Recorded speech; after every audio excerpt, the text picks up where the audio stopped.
Good evening, everyone. Happy Sunday, and welcome to this special Council of Miniature Painters edition of Monster Den Minis. And we have our special guest today is Zambies, and we're going to be talking about Minspiration. We've been calling it Mini Inspiration, and that is going to be the topic for tonight.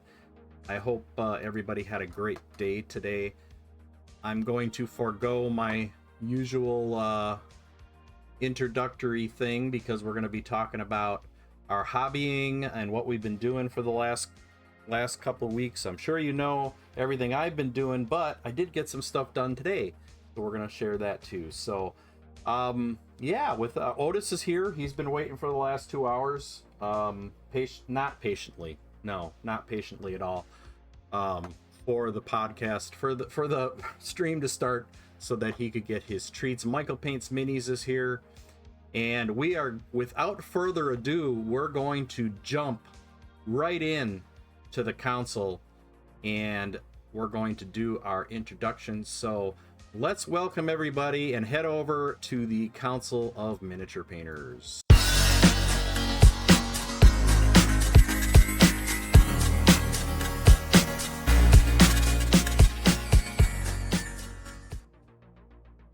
Oh, that didn't work. Oh, there we go.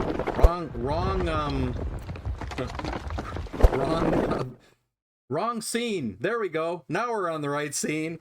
Hey, Council Miniature Painters, welcome in everybody, and a special welcome to our special guest today, Zambies, who is so gracious to come here and talk about the topic of the day, Mini Inspiration, which I know we all struggle with. We've talked about it many times, and it's a pleasure to have Zambies on to talk about such a great topic. We also have our peanut gallery of people here.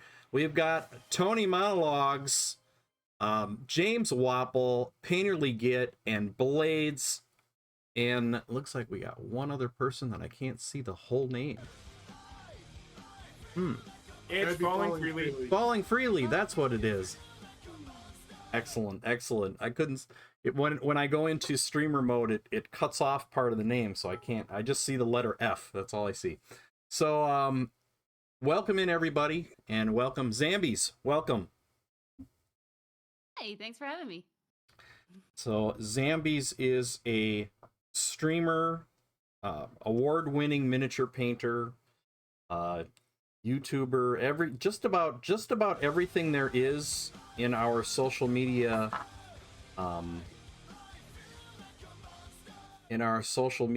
miniature community. She's a great member of the community.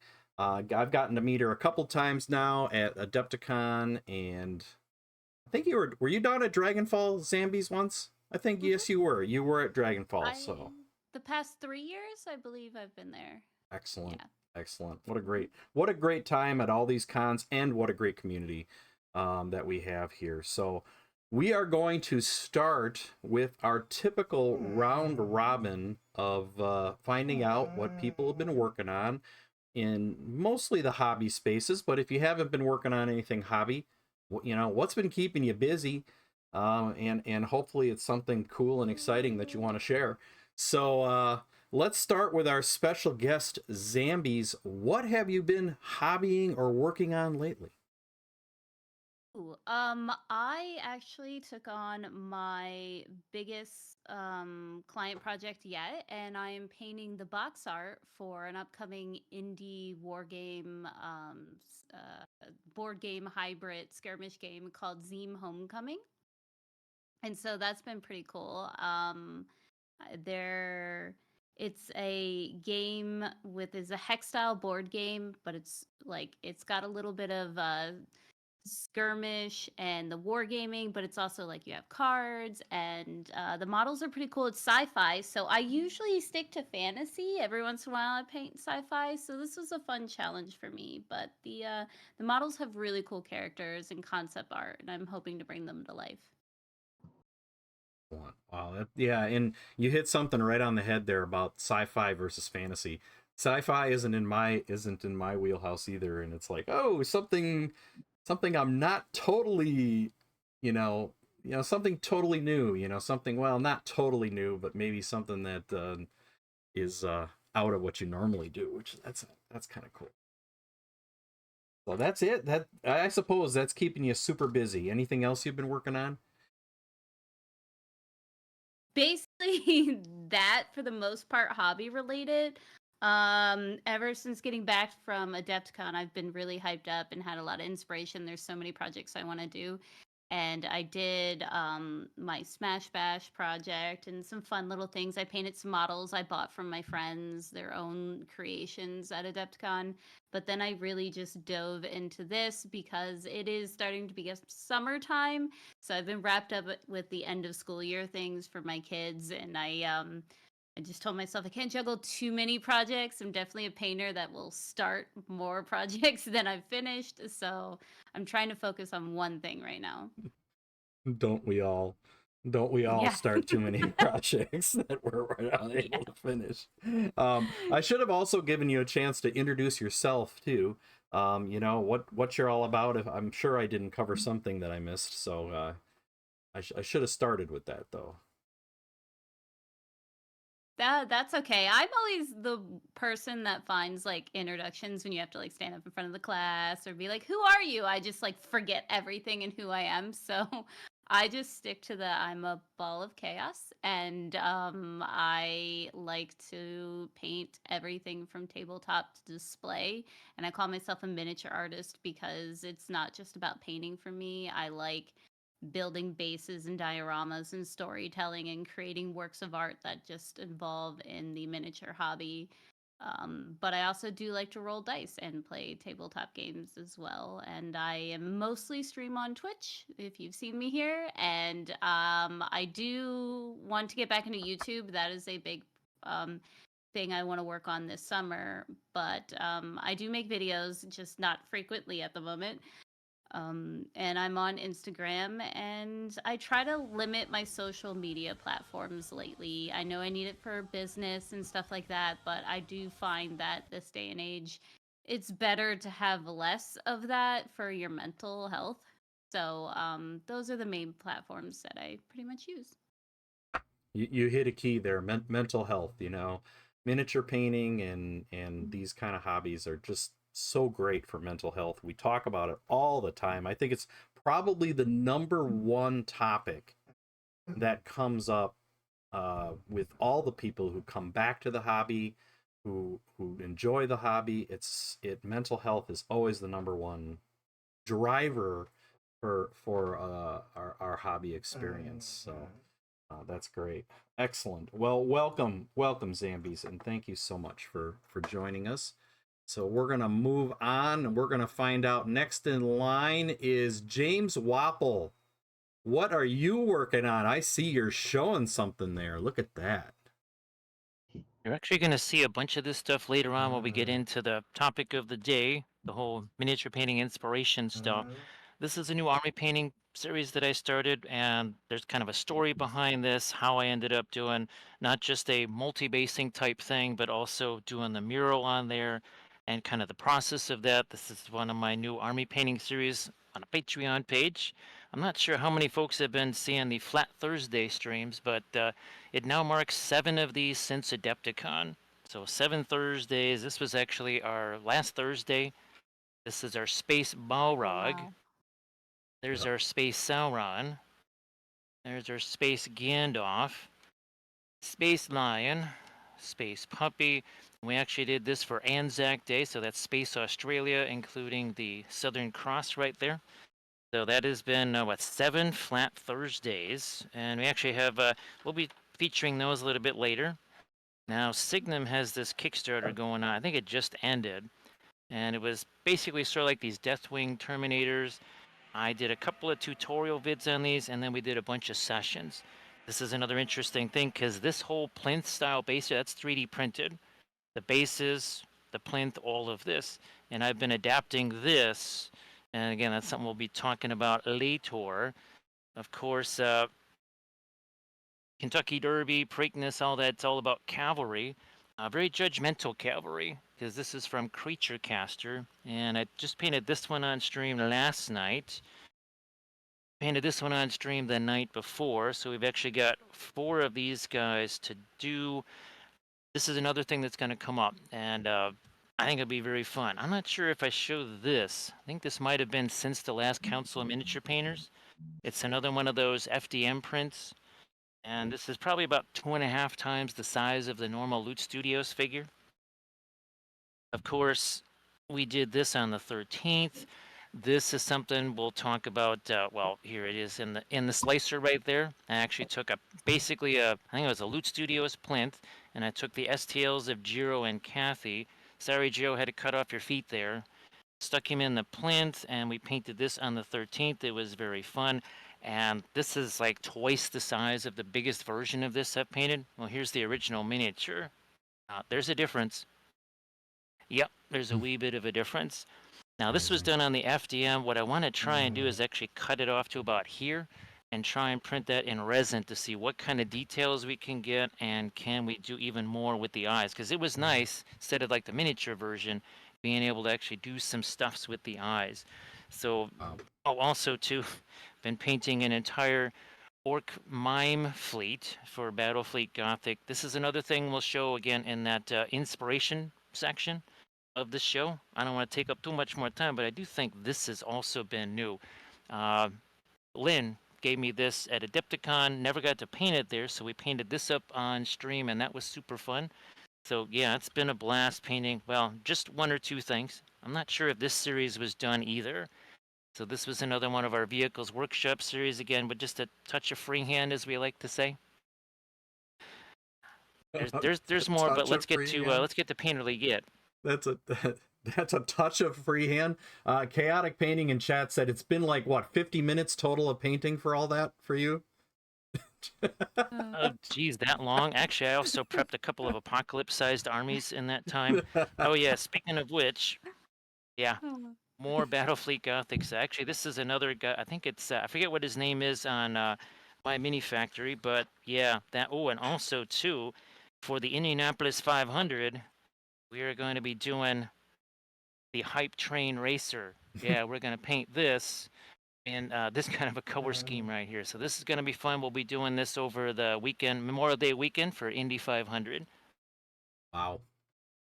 Wow. Only reminder, us mere mortals, do not paint, and don't feel bad if you don't paint as much as James. He's a paint god. That's nothing for him. It's amazing. It's amazing. And those FDM printed busts are absolutely incredible. I said to my viewers last night, I said I think James is using some of his magic to do 3D prints as well as paint now. So he's growing in power, I think. So that's another one of those. Amazing. All right, let's move on to Painterly Git. What are you working on? What you been hobbying lately? Well, that is a tough act to follow, so I'm not even going to try. I've just been doing dungeon tiles, trying to get ready for a D&D game on June the 1st. We're doing a one-shot with the Rochers and Blades. So hopefully we can get all the stuff painted for that, and that isn't going to blow up in any horrible way. All right. Oh, you're being modest, Git. You've been working on a lot more than that. You've been doing like paint and takes in your local area and stuff too lately, haven't you? That is next Sunday. We have the models prepped and ready to go. I just have to put together some wet pellets for that. Amazing. Getting involved in the community. That's going to be one of the topics in, I think, the September or October Council of Miniature Painters. We have guests lined up through October at this point. So it's that's going to be a topic about organizing your paint and takes for your local hobby stores. So that's pretty cool. All right, let's move on to Blades. Blades, what are you hobbying? Well, I've done quite a few things since the last meeting. I attended Maple Palette, which is a mini painting convention in Canada, and Creature Caster was there. Epic Duck was there. He was teaching a class, so I took his Ultimate Contrast class, which was a lot of fun because that was the first time that I got to use inks. So I painted this little raccoon in a trash can with his little feet sticking up. So cute, black and white. So that was my first time using the inks, and I really enjoyed it. What else did I do?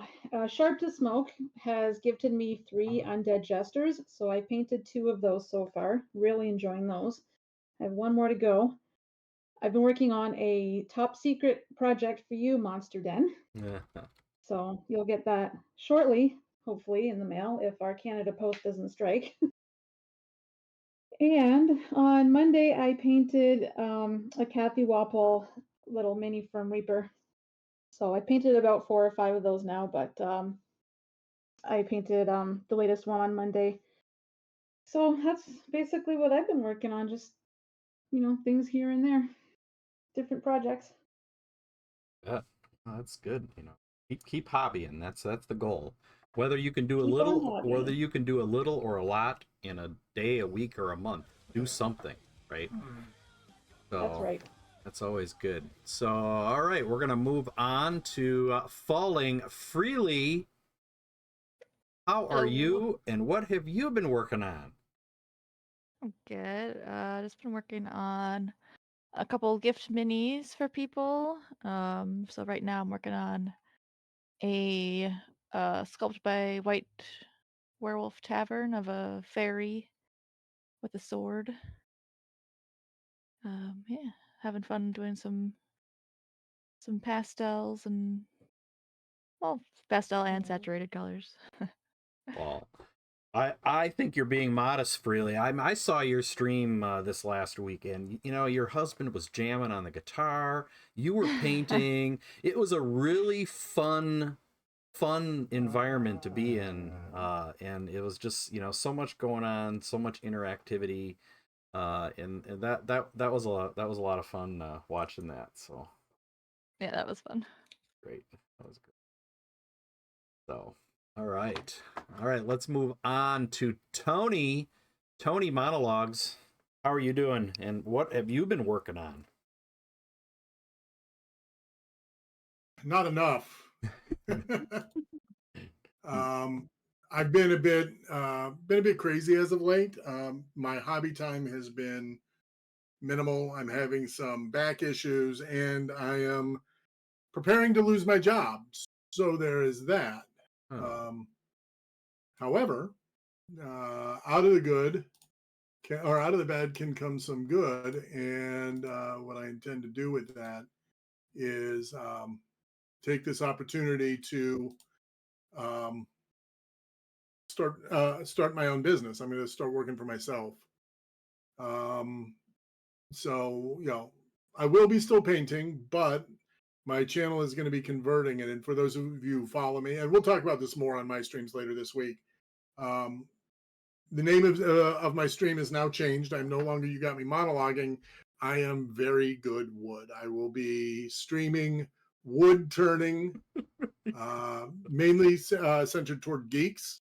I'll be making plinths. I'll be making dice bowls and pens and all sorts of stuff for your gaming needs. So if you follow me already, bueno, you'll see it all. All right, I was going to ask you. As We far don't as have what I've to actually been working refollow on- you, do we?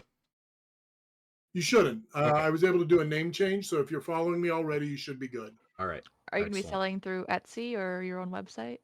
My own website. I'm working Which on that is? as well. So that kind of kept me. It's kind of kept me busy the last month or so. Awesome. Definitely lo- want to I pick up love some the more name. plinths from you. What was that, Sam? I said I love the name. And everyone thinks I'm making a juvenile joke with it, but it's actually a Parks and Recs reference. If anybody here is a fan, in the last season, Ron Swanson creates the Very Good Construction Company. I'm going to be Very Good Wood. Buy my handcrafted artisan wooden products or don't. I'm not a beggar. That's awesome. That's awesome. Excited So excited to see that. yep, you can follow me on my streams later this week. I've had no time to stream as of late. I've just been so busy getting prepared and trying to get things off the ground. So everything has fallen by the wayside. I started painting some BattleTech and have gotten nowhere near as far as I'd like to for Mecha May. So we'll see if I can't get some work done this week on it. I found an entire box. My son was going through a bunch of stuff on my gaming shelf. He found an entire box of BattleTech. It's got like 20 models in it. And I'm like, oh great, Nice. more to paint. Thanks. Right? I thought I had painted them already, but all right, excellent. Well, thank you, Tony. And we've got Black Skull. Black Skull has joined us. What have you been working on, my friend? First of all, greetings from the soggiest state in the Union at this point. It's now raining again. And of course, it just started to rain hard as I walked from the house to the studio, so that was fun. Anyway. Send some of that our way. We had a giant dust storm last week here. Oh God, no. We apparently we needed the rain here in our state too, but not 4 inches in 3 days. So so the farmers are now still complaining because now they got the rain, but not the rain that they needed or how they needed it, which is common for us here. Anyway, I've been kind of a little slow because I've had I'm in the middle of a 2-week inspection of our local hospital here, but I did manage to get a little more headway done on Edie Van Halen. I am down to doing the guitar and the bass on her. I posted some new whips up on Instagram and on the Discord.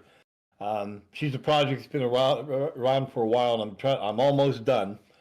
I finally have gotten started with the Goblin King bust from Reaper that I'm going to be doing up hopefully by the time ReaperCon. And I am still working on a couple of other projects I set down a little while back, including I'm still working on. I'm about to finish another Marvel United, and for anybody who's been following all my Marvel United miniatures, I just want everybody to let everybody know I am down to the last 2 box sets in my client's stash, and then that will be done.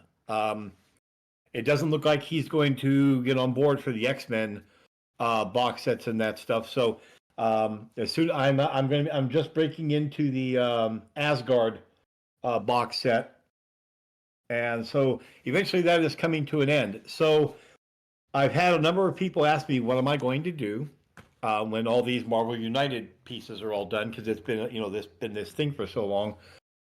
And right now, the tentative answer is I'm going to, same client wants me to do his Darkest Dungeon miniatures. So I'm going to be doing all 6 boxes of those. 6 boxes? How many minis is that? The original set has 24. I think there's 40 miniatures in the next 3 per next 3 boxes. So that'll keep you busy. That'll keep me busy. Yeah, no kidding. Well, and mostly and mainly because of Resin Beast and Adepticon and now ReaperCon and some of the other stuff I've been doing. They become more of a distraction when I need a break from the from all the intenseness and everything. But yeah, no, we have another week to go in the inspection and stuff, so I'll be kind of curtailed a little while longer. But I did get some I did get some good news this past week. Eldritch Foundry accepted my request, and they're going to be doing some beta testing on their site and in STLs. They're going to start carrying and allowing you to make busts on their line. And so I'm going to be working with them all summer, getting that together. And so that was kind of nice. And that's where I'm at. Excellent. And I see Dig Batty in the audience. Dig, if you want to join in here and tell us what you've been working on, you click the join stage button. that he's sitting out there. By the way, Zambies, I want to thank you. I just got on right around the end of one of your pieces there. Thank you for saying miniature painting artist, because I've been trying to push that for a long time, and I'm glad to see somebody else caught on. Oh yeah. I think because when I joined this hobby, my background is being an artist. So I just was like, I will adapt this as miniature artist, because as a painter, I do more than painting. Like if you're just a painter, that's one thing. But I feel like when you are making art and building bases and doing dioramas and pushing and converting and kit bashing, you are more than just a painter. So I think that like we need to break away in a lot of aspects, unless you like just the tabletop. I think that it is an art form, and I hate when people say that it's not. Yeah, that's a good point. I mean, there's so much more to it, especially since I did the Treebeard model recently, and I did a diorama for that. And I got to thinking, it's only like the second or third diorama I've ever done, and I should do more of them, and that's more of the hobby than just painting. I think that's a really you can't see the join stage, but oh, Dig found it. You did find it, Dig. Yeah, I'm in. There Hello. you go. There you go. First time caller, long time listener. Great topic. Love the show. Yeah. From one of our local radio stations does that. So what have you been working on, Dig? Oh gosh, I've been really busy. I opened up a 3D print shop. I'm on Etsy. Right now I have 4 licenses with ABC 3D models. Those are the guys that are doing those 3-dimensional Pokemon cards. I know Zambi, you've painted some. I've seen Brush paint some. So I've got a license for those. I've got a license with Epic Duck. So I'm carrying his stuff. Let's see, I've got Hex 3D is a guy I've been following for probably 4 or 5 years now. He does some really cool stuff. I've got a couple of his knitted Pokemon models. So he sculpts them to look like they've been knitted or crocheted. So I'm adding those to my shop. And then my last one is a company called B Bedzerk. They do some really high-end busts and like large statues, almost sideshow quality. Like they're really crazy cool stuff. But I'm working on. I don't put anything on my shop until I've done at least one test print, so that I know my printer can handle it. But so I've been doing that. I just finished up a Cheshire Cat piece from Loot Studios for my sister-in-law, and now I'm working on some Pikachu cards for my grandkids. And yeah, so yeah, it's been pretty cool over here jumping into the 3D print shop arena. Yeah, sounds like you got a lot of hobbying going on. I mean, that's Oh yeah. almost just as much hobby as it is, starting a business and all the above. Yeah, right? it's exciting. I mean, it's I'm not looking to make a fortune on it. Just maybe pay for some of the hobby stuff. But I want to offer things that I mean, a lot of people are offering Epic Duck stuff, and I just carry his stuff because he's a good friend of mine, and I want to support my friends any way I can. But like with the other stuff, it's like I'm offering painted or unpainted, and I'm not charging a boatload of money to have it painted, simply because again, I just want to do art for people. I don't really want to make a fortune on it, and I don't even bother looking at what the hourly rate would be, because it would make me very depressed. But I just like doing art. I'm struggling with just making art for myself anymore, because I've got so much crap in my office. So I need reasons. I need the drive and motivation to make stuff. I want to see people happy with it. I want to see the looks on their faces. So I've kind of gone some different routes with it. But yeah, thanks. Very cool. And I'm glad to be here. Glad to be part of this. Yeah, thank you. Again, always willing to support my friends. Yeah, it's always great to have. We have such a great community, and it's always great to to build that community and talk about what we've been working on. So that just I think that just leaves me. Yeah. I've been Before you do that, Yeah. Dig, are we going to be able to get? Are you going to when you're ready and set up? Would you post your Etsy address and stuff on the stream here? Yeah, I mean, I've got the stores up and running right now. Let me get that out there. Yeah, please. Sure, definitely. Artem Michael in chat says, I just finished an army, 150 plus hours in less than a month. That's a lot of hours in a short time. All right, excellent. Well, that leaves me. I've been working on a couple things. I've been working on this bust here from Titan Troll Miniatures. This is he's doing a contest this month, and I decided to pick this piece and just kind of see how it went, and I really enjoyed painting that. It's also Moonstone May, so if you're into the game Moonstone, there's all kinds of fantastic models in the storybook style fantasy, which I love this artwork from Moonstone. It's so much fun. It's just, you know, if you're not familiar, the person who did Labyrinth and the Dark Crystal did all the concept artwork for Moonstone. That's why it has that storybook kind of feel, and some of the characters look even a little familiar once in a while in Moonstone. So just fun storybook models, and I painted this little goblin king.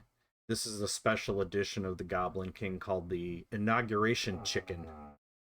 It's got the little chicken hat. So I think the story with this mini is the goblins are putting the crown on him, but they're really going to give him the chicken hat. I think that's the lore behind it. I'm not really sure, but also did this little journeyman goblin that Joe Minnesota sent to me, and getting ready to work on some ReaperCon pieces. ReaperCon is definitely the thing that I'm looking forward to, and trying to figure out all the things I'm going to be doing for that. But I do have a little anxiety around it. I'm going to be honest. It's like, it's one of those, I have less anxiety for the Treebeard project I just finished that turned out so cool, but starting a competition piece or something can really carry with it a lot of baggage. And hope maybe some of the inspiration we're going to talk about today will help with that.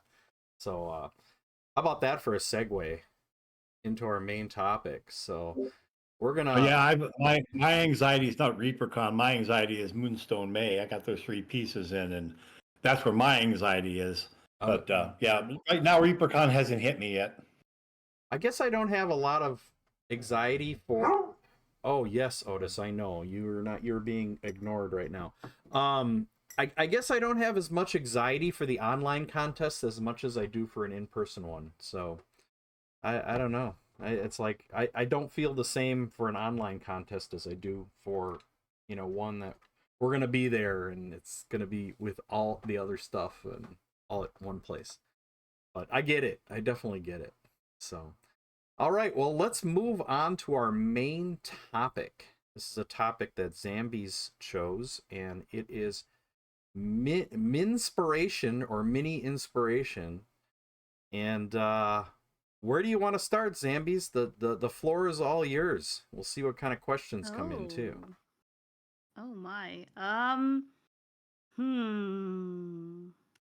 I think maybe my fellow artists can help me out here with, I think a lot of people struggle with inspiration when they don't know what to do, like colors to pick on a model or what model to pick. I don't know what to paint, or picking something for competition like you were talking about. That could be a big stressor of like, oh, I'm not feeling inspired, I don't know what to do, and then that puts even more stress on you. So I think is where to begin, the biggest thing, like how to get inspired. How does everyone get inspired? um I have many different ways, but I'm curious about everybody else as well, if anyone wants to share something that helps them get inspired. Oh, I struggle. I struggle to get inspired. You know, I have endless OneNote pages of pictures I've cut whenever I see a model I like in Facebook or a color scheme or something. I grab it, I put it into OneNote, but then I scroll them endlessly and still mind blank. And I don't know, sometimes I don't get inspired until I'm halfway through a model. It's a struggle. I've got some stuff set up here that might be helpful for folks that are kind of just starting out, right? They don't know, like you're saying, how do you select some colors? Let's maybe start with these guys right here. So again, these are the guys I was just painting on stream the last few days. They're from Creature Caster, and they're basically mounted lawyers or mounted judges. And I had no idea how I really wanted to approach these things. Do I do gold armor, silver armor, black inlay armor? Do I do freehand, no freehand? How do we approach this? And I thought, well, let's just let's have AI be our friend here. And it turned out a bunch of images. I also want to know, what do I do for the bases? And I thought, well, how about law books, scrolls, and skulls? Because you got to have skulls on a base. And while they weren't exactly like the figures, this was enough to tell me, all right, I like the idea of the black horses. I do like the gold armor, and definitely like the idea of the basing with the skulls and the scrolls and the books and all that kind of stuff. Now, I have talked about it in the past where using the AI thing like this can get you out of your creative bias. These landscapes that it created put the idea in my head. So I'm painting up these individual ones. I'm going to be painting these all again because we're going to do for Resin Beast next year a diorama based on this. So based on what I saw, I said, wait a minute, what if I was to do like a ruined courthouse or something like that? And what if Lady Justice was a demon? And instead of having just, empty scales, what if those scales were filled with eyeballs? Because that's kind of a creature caster thing. I mean, and it was very helpful for me to just kind of put in some of those parameters. Actually, what I'm going to do now is put my miniatures. I'm going to take photos of these miniatures and bring them into the same program. I'm going to see, can I develop this even more? So it was a whole diorama thing that came about just because it cranked out these guys. Now, when it comes to, say, let me see. Here's another scene here. So this scene, there was that bust that you saw earlier. Well, I wanted to get some nice skin tones. I wanted to see, what about eyes? Eye color, hair color. There, let's zoom in a little bit on this right here. So you can see that the skin tones, the eye color, hair color, very close to what we did with, let's see, is it this scene right here? Yep, there we go. So now, it wasn't precise. There was also translucent cloth. Again, if you don't know what translucent cloth looks like, maybe you go into the AI and you say, hey, give me this thing with translucent cloth. You got some kind of a picture to work with, at least.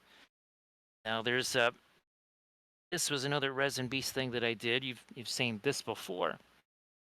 I wanted to see what would happen. Could I develop a nifty freehand pattern? And here it is. You can see even the prompt right there, image of Guinevere walking downstairs, blonde hair, blue robe, golden dress, medieval patterns, and a large sword. Basically trying to type in all of the parameters of the miniature, at least as many as possible.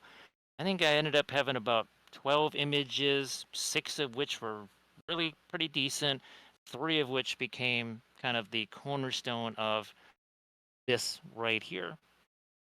Now, for army painting schemes, well, sometimes you just aren't really sure what it is that you want to do. Now, we saw this thing earlier, right here. Let me zoom out a little bit. There we go. I think it's at 6 cavalry figures, yeah. And I wasn't quite sure, what do I want to do for a design? I wanted to also do some colors that I'd never really done before. And let me see, do I have my, here it is. So I typed in just a few colors that I hadn't done on elves before. And again, the AI images, that sometimes they can be weird, but sometimes, again, they give you ideas like that stuff on the marble. I never would have thought of that. That is not usually what I do on a marble type pattern. Here's another scene, and you can kind of see now, especially the image on the right-hand side. Now, I took that image on the right-hand side, and a little pencil sketch of it, and of course you can see the outline of the bases right here.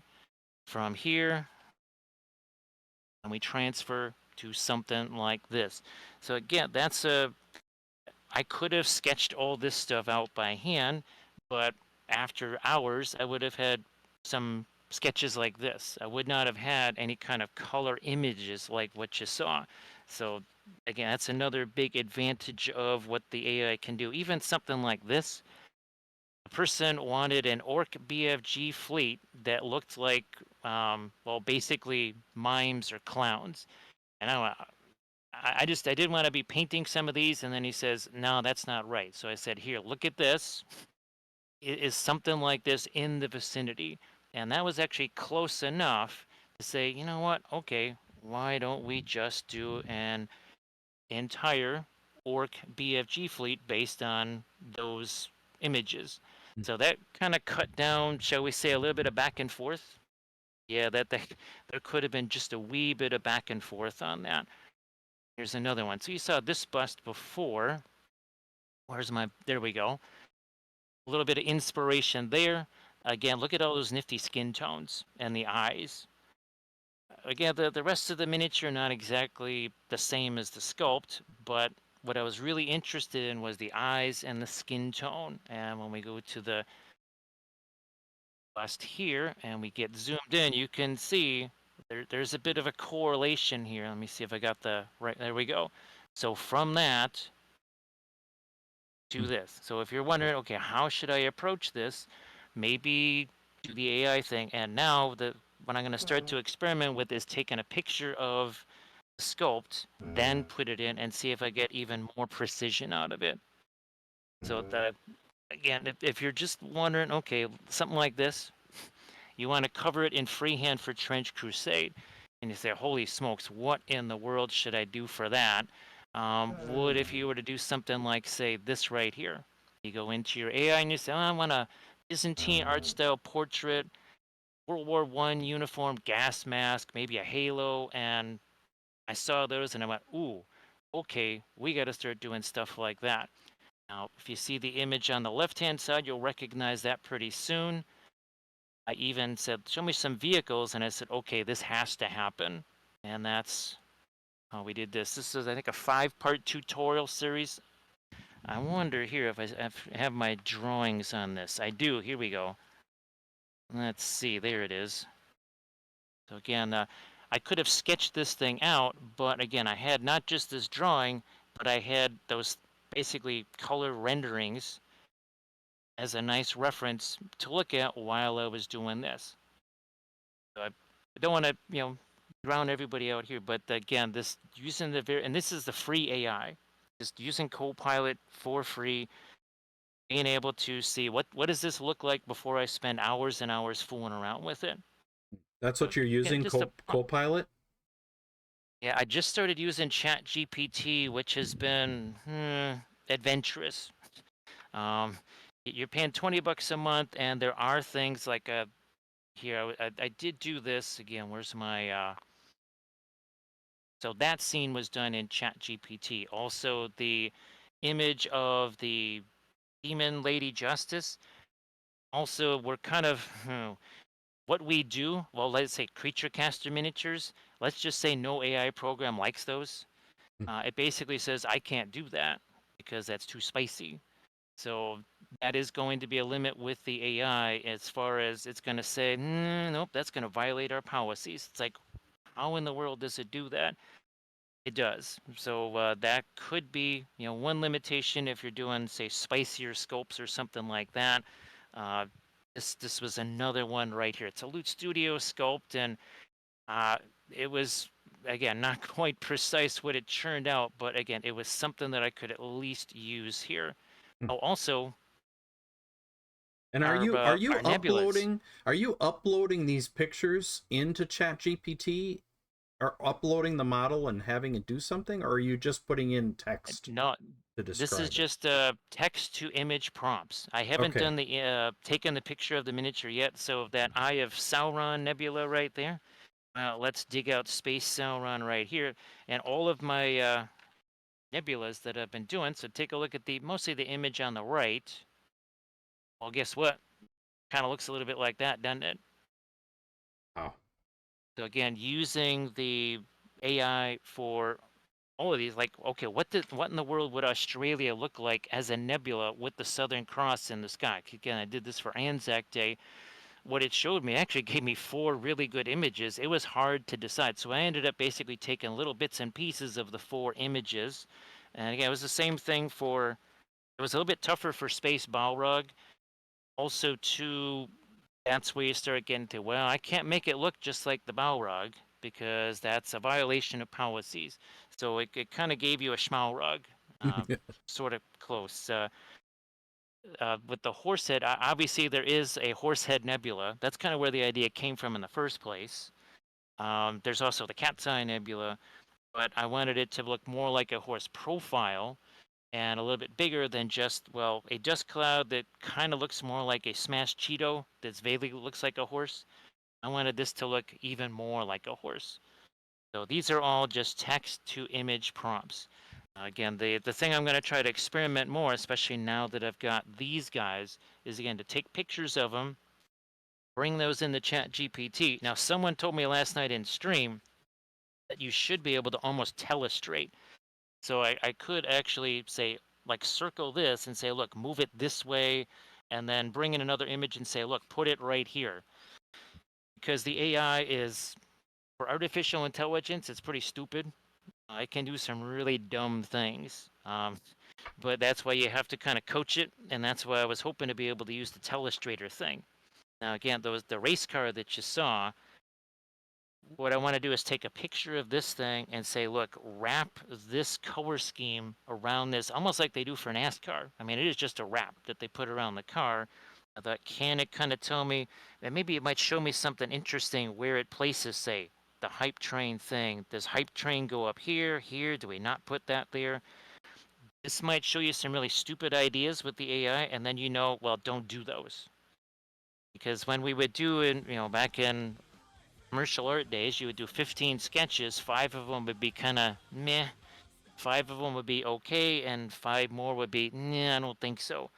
So let this do the work for you, maybe coming up with images that aren't the greatest, and then you say, okay, let's not do that.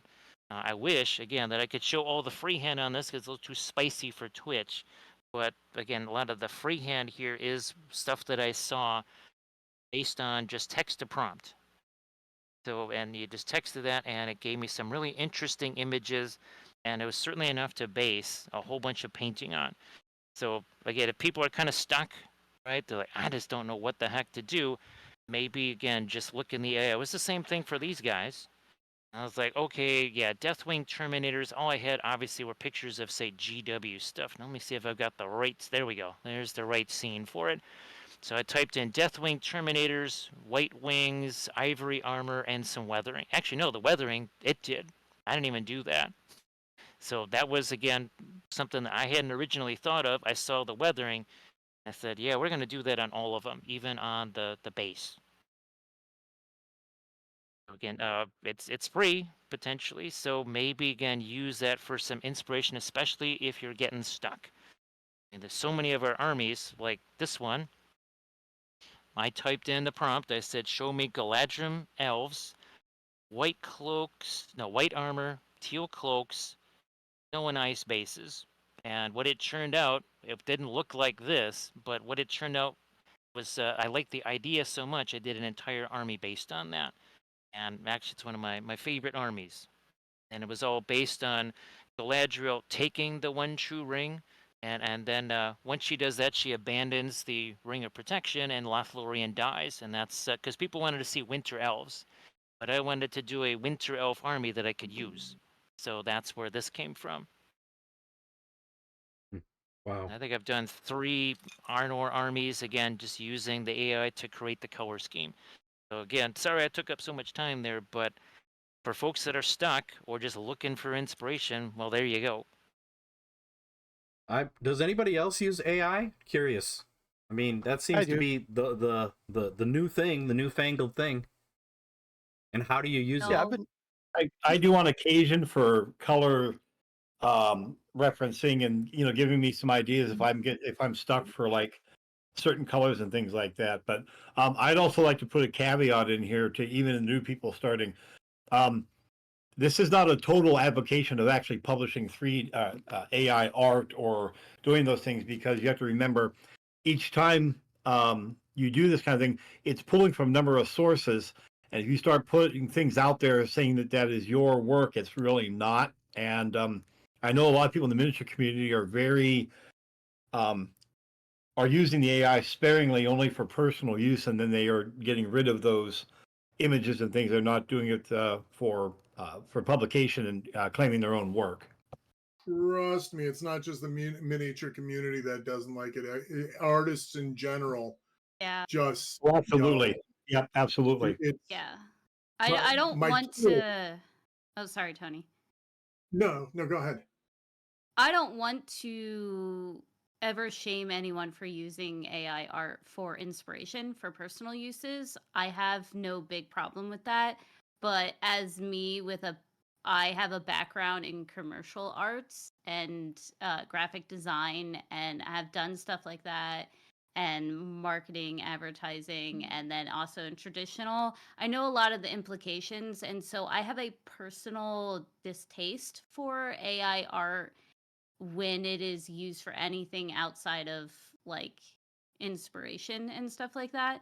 So for me, and like I said, I'm not shaming anyone for using this. This is just me personally. I don't use it because I know that every time you pull from it, and if you put it out there, like if you put it out there saying the AI art, it takes reference from artists, and there's been tons of artists out there that have said, hey, this is my work, it's taking my work and using it. And when you type in like so and so's artwork, if you want to like duplicate that person's artwork because you want to see how it looks, a lot of people are getting that like they from people who don't want to pay artists. And this is like digital, this is not mini painting, but I'm just saying in that aspect, it is really kind of like screwing over a lot of artists, and then their work is getting put out there. So if you use it for inspiration, perfectly fine. But if you use it for anything commercial or you're posting anything, if you're using it in your games, I'm telling you right now, if anyone is making a game and you use AI art, prepare for backlash. You are going to get it. So I would just say hesitantly, don't use it commercially unless you are okay with the fact that a lot of people are not going to be okay with it. Yep. Yeah, my kid, as I was trying to figure out what I wanted to do for the new business, and I was just honestly, I was looking more for fonts and layout ideas because that's where I struggle the most. So I just threw it into Chat GPT, and I'm like, yeah, show me some stuff. And my kid freaked out. Pay an artist. And my kid's 19, and they're artistic, but they're so ingrained into the greater webs, if you will. They're all over the interwebs, and these kids are coming up. It's like AI is the devil. I'm like, it's not the devil, but no, you're absolutely right. But to be perfectly honest, as a comic book nerd, this has been a problem even before AI. There have been several artists. You go to Comic Cons over the last 15 years who are taking people's art, tracing, adding some elements, doing some punch up in Photoshop. But it's like that picture is not yours. Especially when it's and they're just grabbing from other artists. They might grab I've seen it happen. My buddy bought a Harley Quinn print for $30 from someone. He got it home, and I took a closer look at it. I'm like, I know I've seen that picture before. And it turns out we found the image. It's like, yeah, they just doctored it up to make it look like theirs. So it's bogarting other artists' work. It's one thing to be inspired. It's another thing to bogart it in its entirety, right? And that's never freaking cool, man. Now, I And can taking say that. this Oh, go ahead. as somebody who's been doing 2D art for decades. I had my art stolen. This was 10 years before the internet. I was having my art stolen in the same art show.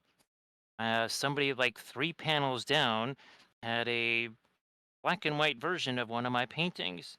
And the look on their face when they saw me looking at that particular image was priceless. I wish I had a cell phone camera at the time, because their eyes got real big and their jaw hit the floor.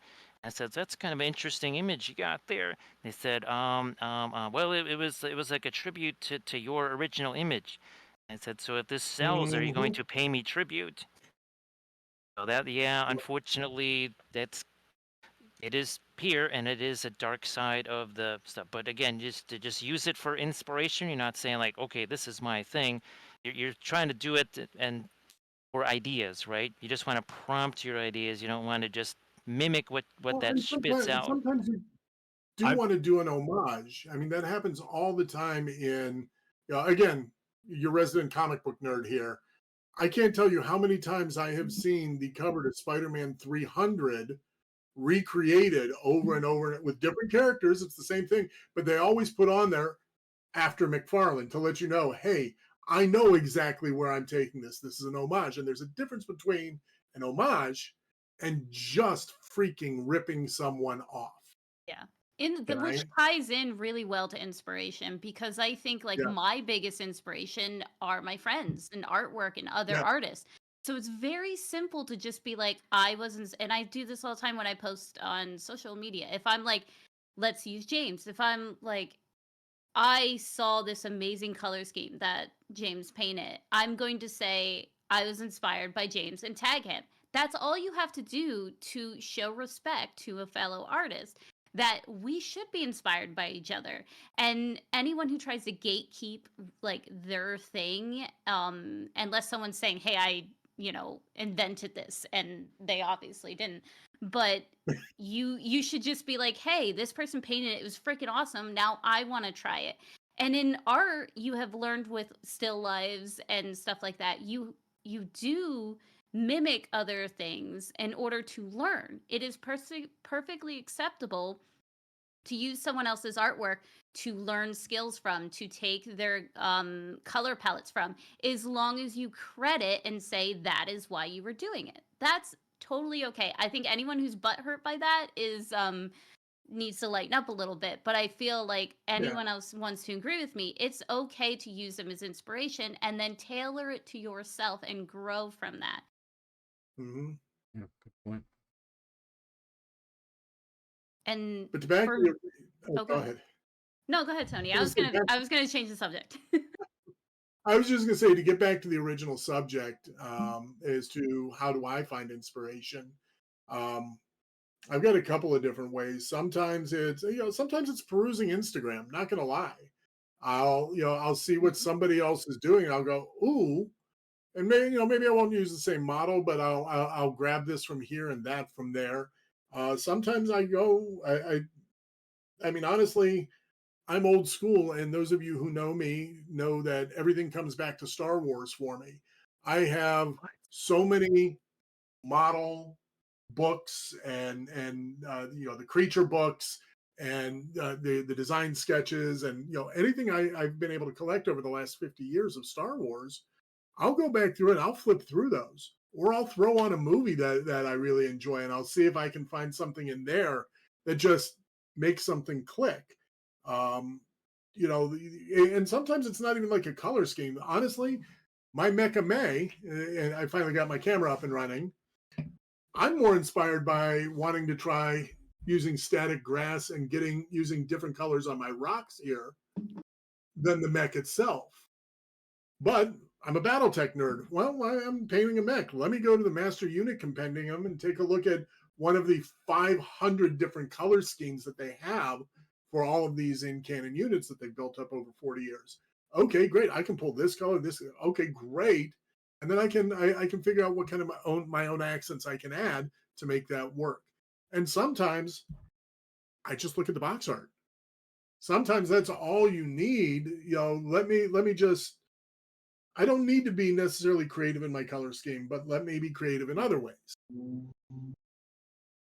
And I've also got, 6,000 comic books in the other room. Like that you said movies and stuff, because that tailors like to me and how I get inspiration. Not only as my friends, but I tell everyone, and it sounds stupid, but I get inspiration from everything, and it's real life. I walk outside and I see the way the light is hitting a leaf. And I'm like, oh, that could be a cool OSL, or that would be neat, the cast shadows there. Or I always say, if you can't figure out a color scheme, trust nature. Everything in nature works for a reason. Pick an animal. I usually do that. Lizards, amphibians, they have great birds. Anything like that. Like I see a color and I love it. Color palettes. If you don't know how to make colors work well together, there's two really good sources: is the makeup or fashion industry or interior design. All those are very deeply rooted in color theory, and they work for reasons. So if you go into Lowe's and you pick out one of the books for like interior design, and they have a bunch of color palettes and like little things like that, pick them up. I do them. I stockpile them. And movies, like there's a whole website out there that like there's lighting and color theory and the way they do stuff, like cool effects like Sin City or Blade Runner, and like you see all of those, and there's a website that you can put stills of movies in, and then it'll pick the color palettes out for you. So I feel like just like looking in life and everything and starting to examine things of like what are they now and what they could be and how to apply those to miniatures. I think sometimes we pigeonhole ourselves into looking for inspiration within the hobby when there's so much inspiration outside of the hobby. No, for Sorry to me- interrupt. No, go ahead. We have a couple of things from chat. Beast Mode S says a lot of my inspiration comes from everyone here, and Blades has something to add. Yes, I didn't want to interrupt. I'm sorry. I'm kind of quiet when it comes to meetings and stuff. So Oh, no that's need to just me. apologize. Go. So for me, my big thing is more trying to pick a mini that I'm going to paint. Most times it's 2 minutes until stream, and I have no idea what I'm going to paint. So a lot of my inspiration comes from people have gifted me a bunch of minis, and I would like to get those painted first, like before my Reaper minis, before any other like company minis. And I kind of agree to piggyback on what Tony was saying. I kind of go to Instagram to see what everyone else is doing, what they're working on, what color schemes they're going with. And I do follow the box art, not a lot, but sometimes if I am stuck for color ideas, I do go to the box art, or I'll Google if someone's painted the same mini before, kind of what they did. But yeah, that's kind of where I was going with that. My biggest thing is just picking what to paint more, so the colors to paint it. I just talked in circles. Sorry. Oh, Oh, no, that was beautiful. I was gonna throw It in is so beautiful. that I got these color cubes. I know Ninjan Yep. used these on one of his videos, and they've been fairly helpful finding too, Ed. those harmonious colors. Yeah, they're really neat, and if you buy their companion PDF, you can start with one color in the PDF, and then it'll take you to all the cards that color exists on, that shows you all the harmonious palettes that goes with that color. And I've been finding I do it that way more than I say, oh, I want to paint an underwater scene and try to find, this card. But that's been pretty helpful. I need to use this more. I don't tend to use this as much as I should, but it's And then I another follow, great thing what is, Zambies. I follow what Zambies does mostly too. I also have that Instagram thing where I can take a movie scene and it breaks it down for me if I'm really looking or hunting for something. But I find inspiration. I always have my phone and my phone camera ready. Like on my Discord channels, I've got a thing that says inspirations. That's my chronicle log of pieces I find. Like she says, she walks outside and sees, like, I take pictures of everything that strikes me, and it goes into that inspirations area, or inspirations on my laptop here. My big thing about it is, if you're looking for inspiration and every day, and if you come along and everything, get it, take a picture, do something with it, store it, and then make something so that you have a catalog. Start developing a catalog of sorts. I'm sure Zambi does the same thing. Yeah, I have Instagram folders. I have Pinterest. I have an inspiration folder on my desktop. I also do suffer from ADHD. So, Sarge in chat, is there such thing as being over inspired? Absolutely. Like sometimes you want to do everything, like all the projects, and that's a point I wanted to bring up and show you guys over there is you like you can save all these things, like I have them saved on folders and then forget about them and then go you have to like train yourself to constantly kind of remind yourself to go back and look at them and be like, "Oh, that's where my inspiration is," because um you can be so inspired that you want to start so many different projects, and then or you can be so inspired that you're overwhelmed because you don't know where to start. You're like, "Oh, I want to create this and this, but what do I do first?" Or this is too big of a project, but I can't start this unless I start that. And just know that like if you do suffer from that, a lot of us do as well. And that's common. And I think the biggest thing, what I have started to do to help me and my brain, and if anyone else is like this, if your space is disorganized, your brain is disorganized. Some people can work through that chaos just fine when you're in the motion, but when you don't know where to start, that can be a big mental block. So I start by clearing out my hobby space, and I took time to do that. And I created a bin over there with 2 categories of like how far complete a project is, so that I can be like, okay, this only needed a little bit. I should just finish that, but I didn't, so I put it over there. And then there's other projects that are like, oh, this is something I want to do. I'm inspired to do it, but I can't do it right now. But let's put it over there so I don't forget about it. So, like, maybe organizing in a way or having tier lists of like, okay, these are things I need to get done, but also give yourself time to be like, where's the things I want to get done? You should have like little passion projects of like treats of, okay, I can push something aside to do this impulse project because it feels good, because you need to give yourself those like happy projects or you're going to get run down and not feel inspired. And I don't know if all of that made sense because I kind of ranted there, but how? What do you mean And how, Velendar, though? In one what one way? other thing, one of my favorite things to do Oh, while we wait on the response is to just play. Grab a paint off the yeah. wall, grab another mini, and just Oh. play with it. And grab paints and just slap them down until something grabs you. Absolutely. Energy in motion wants to stay in motion, or an object in motion wants to stay in motion. Energy is transferred. So you have to get the ball moving and, cleaning your space, picking up a paintbrush, maybe just cleaning off a model, maybe putting some paint on your wet palette and squishing it around. Just play with color, mix 2 colors together, see what you get is Mhm. cool. There have been Yep. plenty of times where I have mixed colors on a wet palette, got a color I really loved, and was like, this color combination is amazing. I need to try this on another model.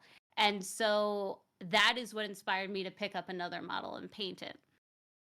Oh, and yeah, back in my graphic design days, there were times where you just had to get a sketch out, whatever, how stupid, how bad it was, no matter what. I got into this process where, and it actually it flowed over into my miniature art later on. I had to get an idea out of my head, good, bad, and different, before I could move on to the next idea. And sometimes even the bad idea would rocket you into another area, and then it would come back, and you would come back. Um, so yeah, just get your paint on. Just start going. Remember, guys, most of the time it's acrylic. You can always go over it. Well, It's not all for just James. paint and void. He's got oils. First of Well, all, and even hello with everyone. oils, Yeah. I've been doing both now lately, and even with oils, I've had problems where things aren't working out, and I can get them removed or just go over top. I mean, it can be done just on a different measure. But yeah, don't ever be afraid to put anything down on the thing. You can always start over. Mhm. All right, I tend Valander. to also have a. Oh, go ahead. Valander the Red just joined us and wants to chime in on a topic real Valander. quick. Go ahead. I just wanted to point out that there was a rather bizarre idea about finding inspiration for colors specifically, and it stems from science, oddly enough. The first thing is music. G sharp 4 is roughly 400 hertz. The furthest purple we can see is roughly 400 terahertz. And our visual range of color is roughly equal in terms of terahertz for the hertz range of 1 octave from G sharp. So if you take a chord and convert the chord's frequency in hertz Colors. to light frequency in terahertz, and you get an interesting 3 or 4 colors that work well for the ear and for the eye. Is there a An website that interesting- does that? That would be really cool to mess with. I don't know if there is. I I mean, do it know makes that- sense. Sound has shape. I don't know if all of you know that. Yeah, sound and light are both vibrations. Yeah. So, like, if each sound has a unique shape, then it would make sense. I feel like that they would have colors, and there's colors out there we can't see.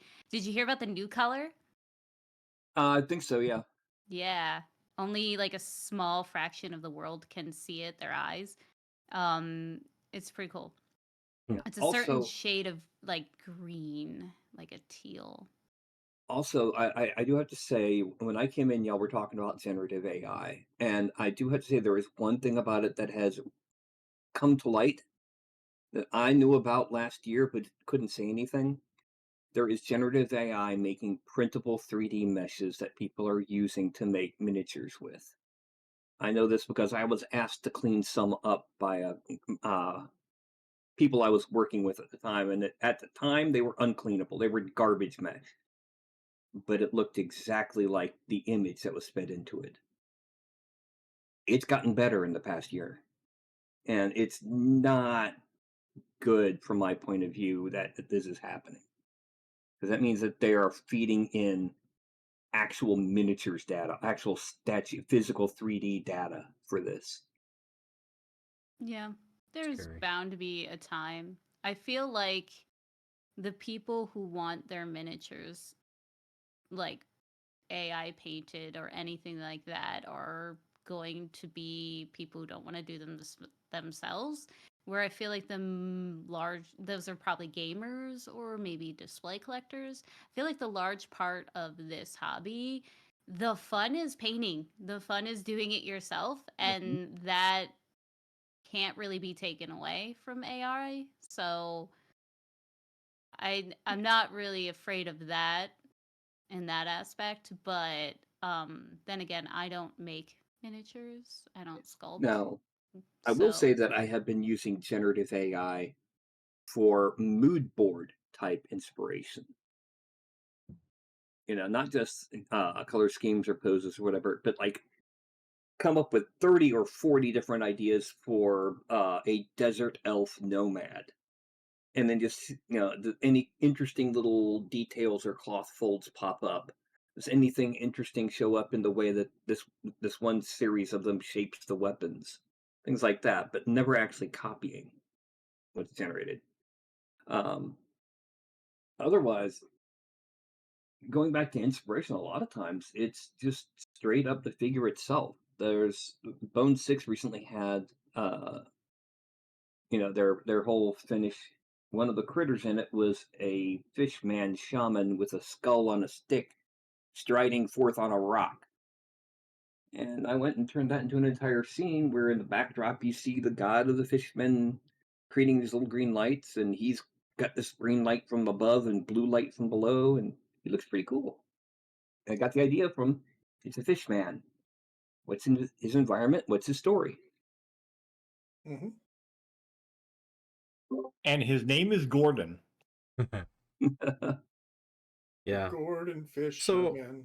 So what about, so here's one of my struggles is sometimes I have the inspiration and then the next step is I can't get the inspiration out of my head onto the model, and then I stress about that. It's like where do you take your inspiration and start, how do you start with your inspiration? Well, Break Ed, I it. would suggest in your case that you should take that image out of your head and put it into MS Paint. So you can Thanks, kid. visualize. Yeah, thanks. MS Paint, thanks. That's I actually think not a bad idea. Yeah, I think we get caught up in the big picture sometimes, like myself include it, where you want to be like, oh, I have this amazing concept in my head and now I have to create it, and you want to rush to the end of like seeing what you visualize, but you really can't get there that quickly, or else it's not going to turn out the way you want. So I think breaking it down and slowing yourself down and being realistic of like, okay, what are the steps that are going to get me there? And kind of like, Painterly and Valid are like, MS Paint is not a bad idea. Storyboard. That's how they make movies. That's how they make videos and stuff. Storyboard. I've been doing that for YouTube. Just be like, okay, so this is where I want to be. Like, what do I have to do? Build it. Okay, this is how I'm gonna do that. And I will sketch. Like, if I'm doing dioramas or anything, I'll sketch out all my ideas and like what pieces I want.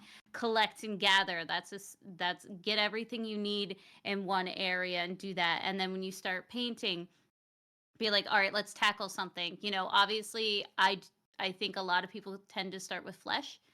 If you have a skin model, and be like, all right, how do I want to do that? Envision it, paint that part, then work on the other part. Because when you try to jump around, or you want to see it through but quickly, you end up doing yourself a disservice, and that is only going to basically kind of like, what's a good word for it? You'll be disappointed if it doesn't turn out exactly how you want it to in your head.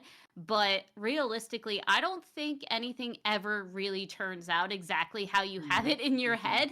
Ever. Because your brain is one like tool, one platform, if you will say, and then physical object in your hand is another. And just like transferring a book to the big screen, things need to change in order for it to be readable in that platform. So don't get down on yourself when what you think in your head is not exactly what is on your model. As a I'd side also note, add that, I also add that sometimes the concept in your brain is such a wonderful, elegant thing, and sometimes your skill level, or the way you progress or do something, sometimes it doesn't match or equal.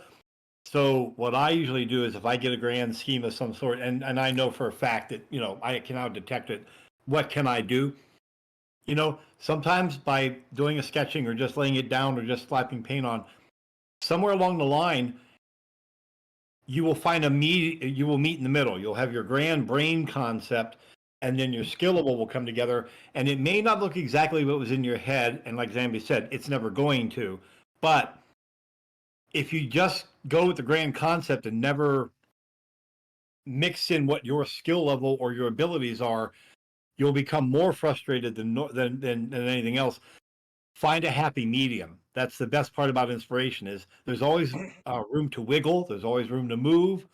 A concept can change. I've had brilliant things I've written down, and by the time I got halfway through the model, the concept completely changed, because I found something that went one direction on a model, like a color, or I want to investigate this, and somehow at the end of the model, it was a shell of what I thought, but I actually came up with something much better. So never discount your brain actively working as you're working on the piece, and never ever get down on yourself or throw away concepts because you may not be at that level, especially for entry people. They see all of our wonderful work, and I see a lot of beginning painters get so frustrated because they can't do what we do today. Yeah. Part of that's a generational thing, but part of it is the idea that they have to know how to meet in the middle. They have to learn that concept.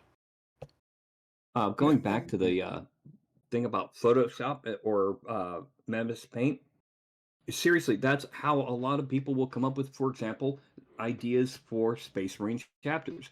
Take a photo of the model, bring it into your paint program, and just paint over it with different colors and see how they feel, how it looks. See if that matches what the concept you're looking for. I love what Laxcall said, is like you allowing yourself the ability to shift and change in a project. I've had plenty of times where I've had an idea, and then once painting the model, seeing it, the atmosphere, the colors, realizing that I want to go a different way is totally okay. That's okay. Allow yourself to shift because you are seeing how the paint reacts. You're seeing the overall piece. You're seeing it come together, and making those adjustments is perfectly normal.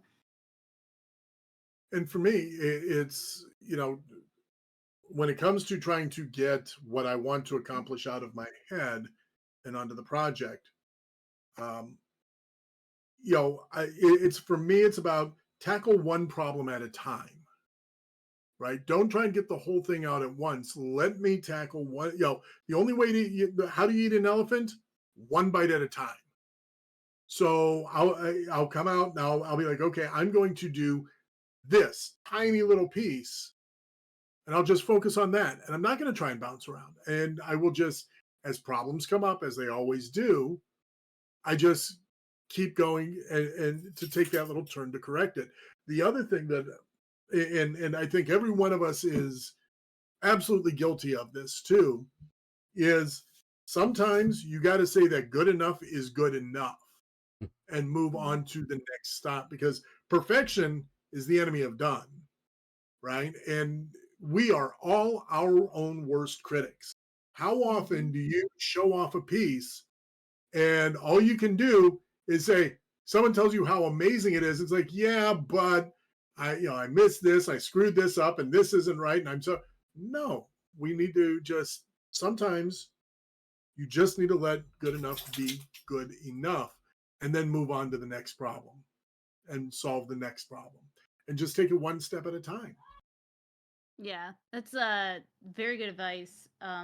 Especially like I've said this, Roman Lapata said this too, is like your models are never done. There's never a final brush stroke, or like obviously there is, but like there can always be more you can do to a piece. So you need to learn to walk away from that piece, and like Tony said, say it's good enough. Like it's done for now. Give yourself time to work on something else, because you could like, you know, break your hand on a model painting it forever just to get it perfect, or you can be happy with it and then paint other models. Use that time to keep painting other things and progressing yourself, and making more art instead of stressing over just one model to perfection. And we were It's talking one about of the that things that on my last couple of streams, where I took this Moonstone model, this Goblin King, and it was Moonstone May, and this model was so full of detail, I got kind of tired of painting it, and I kind of started to shut down on it and not too excited about it anymore. But when I picked it up, I picked this up off the shelf after a year and said, hey, I see things in here that I can improve, that I've got more inspiration for, but now I don't have to do the base coats. I don't have to do the layers. I don't have to do all those things. I just have to improve it and make it better, because now my mind is out of the I've been painting this for so long now. I'm kind of tired of it. And Yep. now I've got new inspiration for this model that I'm taking it to the next level. And, so nothing's ever done, just abandoned, right? That's what we always say. And I've Yeah. got a Wanda. basket full of stuff on the nearby table of things that I've put down that weren't working or something wasn't happening. And every once in a while, I'll walk by, I'll go back to the basket, or if I'm looking for something to work on and I don't see anything readily available, I go to that basket, and every once in a while something will click again and the model becomes new again. And I can go back and I can do those things.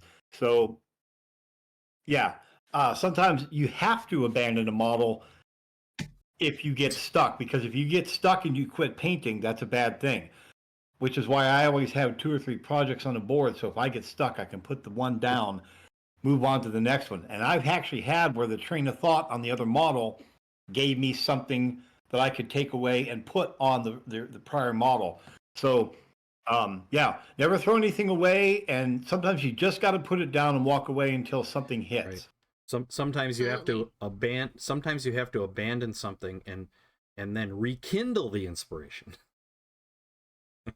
Yeah, I think a lot of it is like you think of it about like a horse with the blinders on. You have tunnel vision when you're working on a project, and you just see so much in that one, like you're stressing out or the tiny detail you're futzing over, like you just get locked in spot, and then it probably affects your mental state. I know it does for me, where you start to not like the project anymore. That's Yeah. when I say, unless it's like commission, you got to get out the door, just walk away. Walk away, because when you come back and you're in a better mindset, like I'm an emotional painter, if I'm not feeling something, it's not going to turn out well. That's just how it is. But if I'm feeling great and happy about painting something, it's going to go fine. It's going to go great. So if you walk away and you come back at a determined amount of time, however long it takes, and you see it with fresh eyes, fresh inspiration, you're ready to take on that model again. It's okay to put things down and walk away. And also, puppy. Yeah. By the way, Thor says hi. Hi, Hi, Thor. puppy. Aw. We got another one. Oh, puppy. Every time I'm on Tony's stream, I go, "How's Thor?" I don't even say hi to Tony. I just go right to "How's Thor." It's the first You know thing where I your say. priorities are at. That's Priorities. Or the little butt. Isn't he cute? Zambies, that runic raccoon fellow is in chat.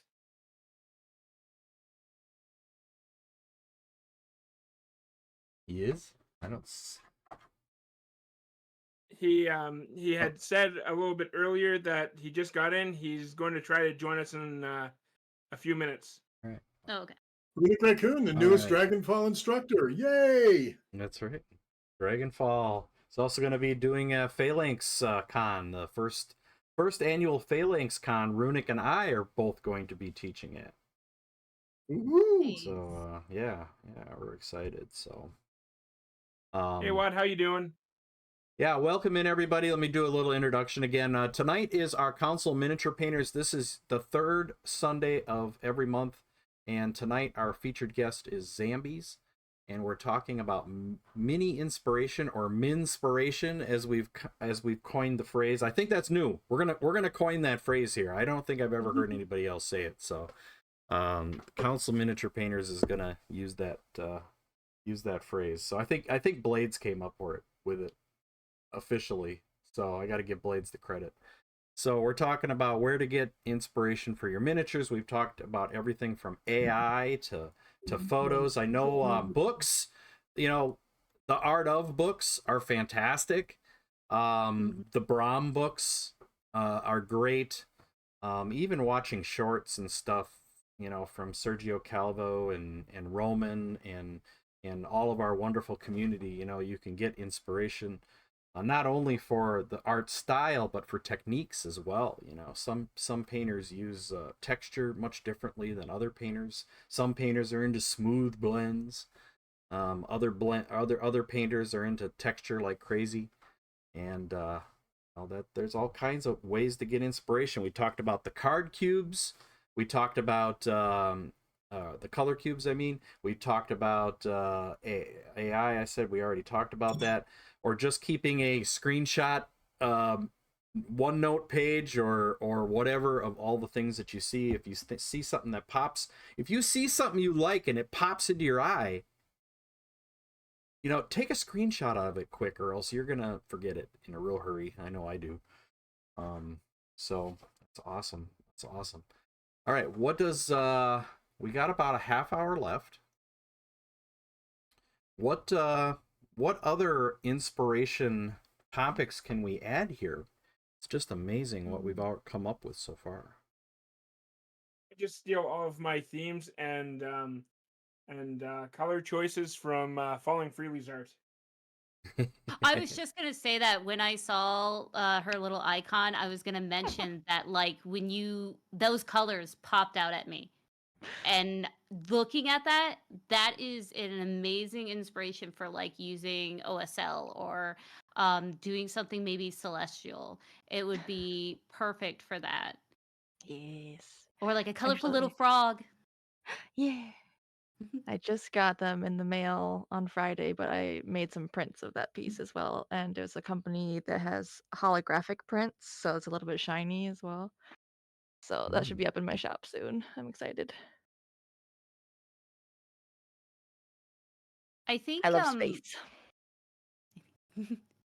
I think another topic we slightly touched on, which I think would be really helpful since you guys mentioned it, would be how do you pick a model and get inspired for a competition?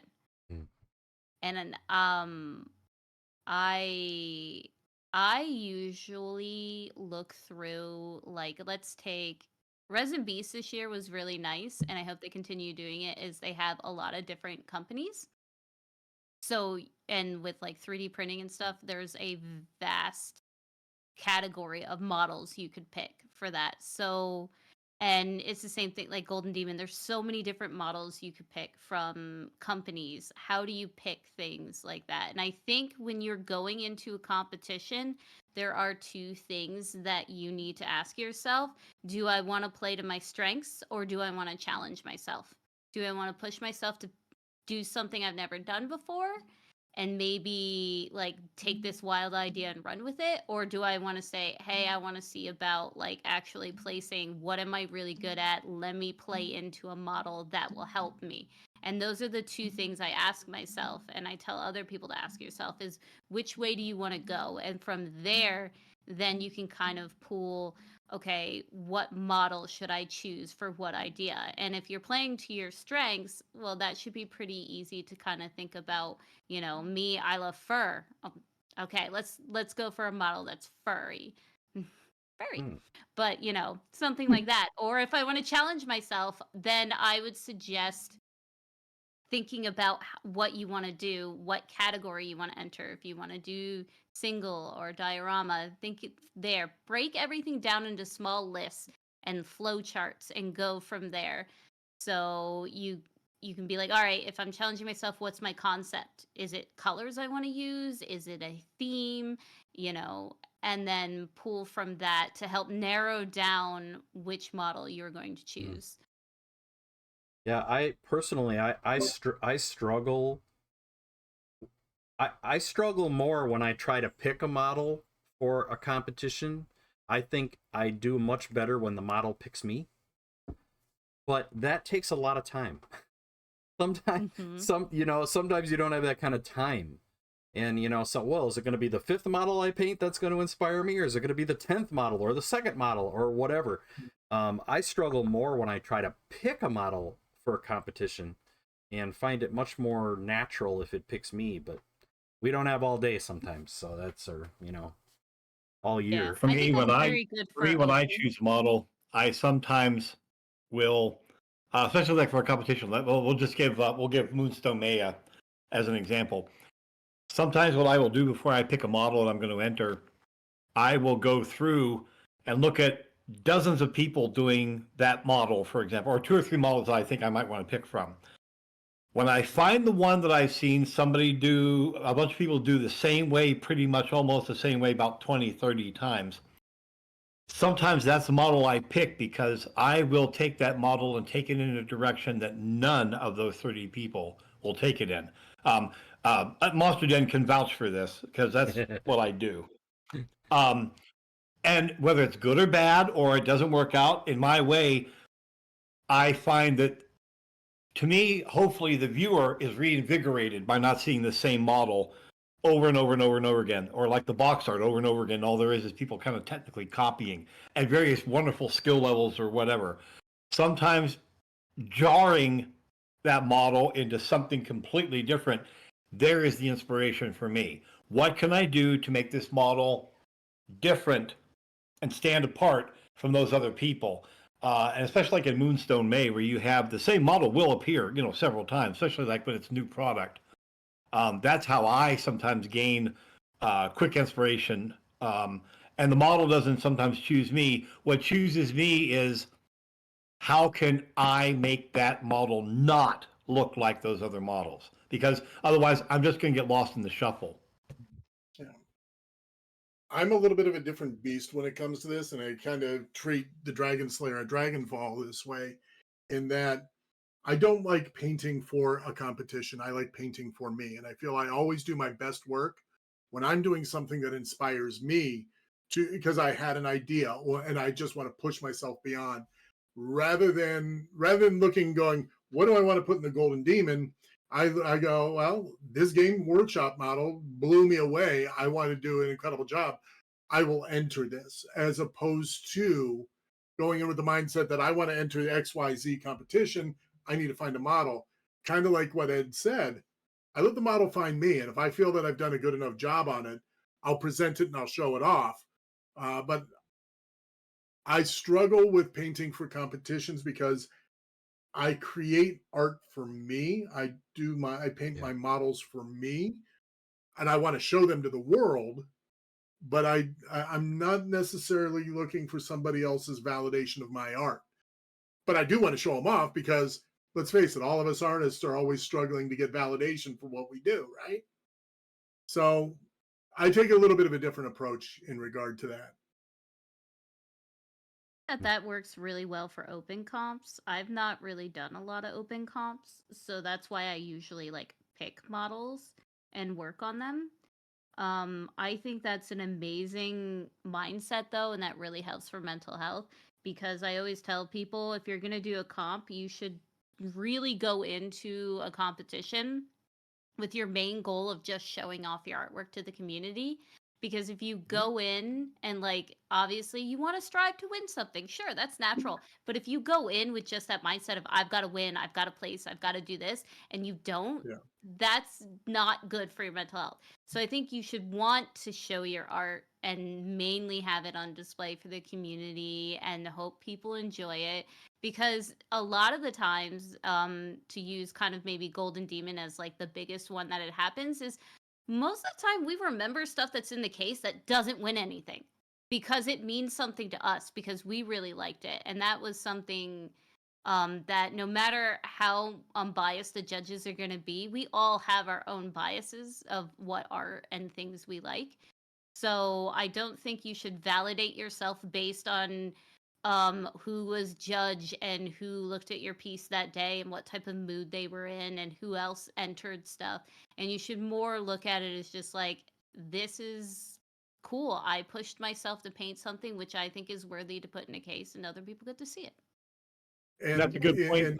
I know Zambies, Ed and I were talking a while back about, we were talking about it with a couple of people and saying that sometimes, like even like with Golden Demon specifically, we'll go by those cases sometimes, and the ones that were automatically disqualified because either they didn't fit the lore or like the parfait Titanicus that they always have with the whipped cream and the cherries.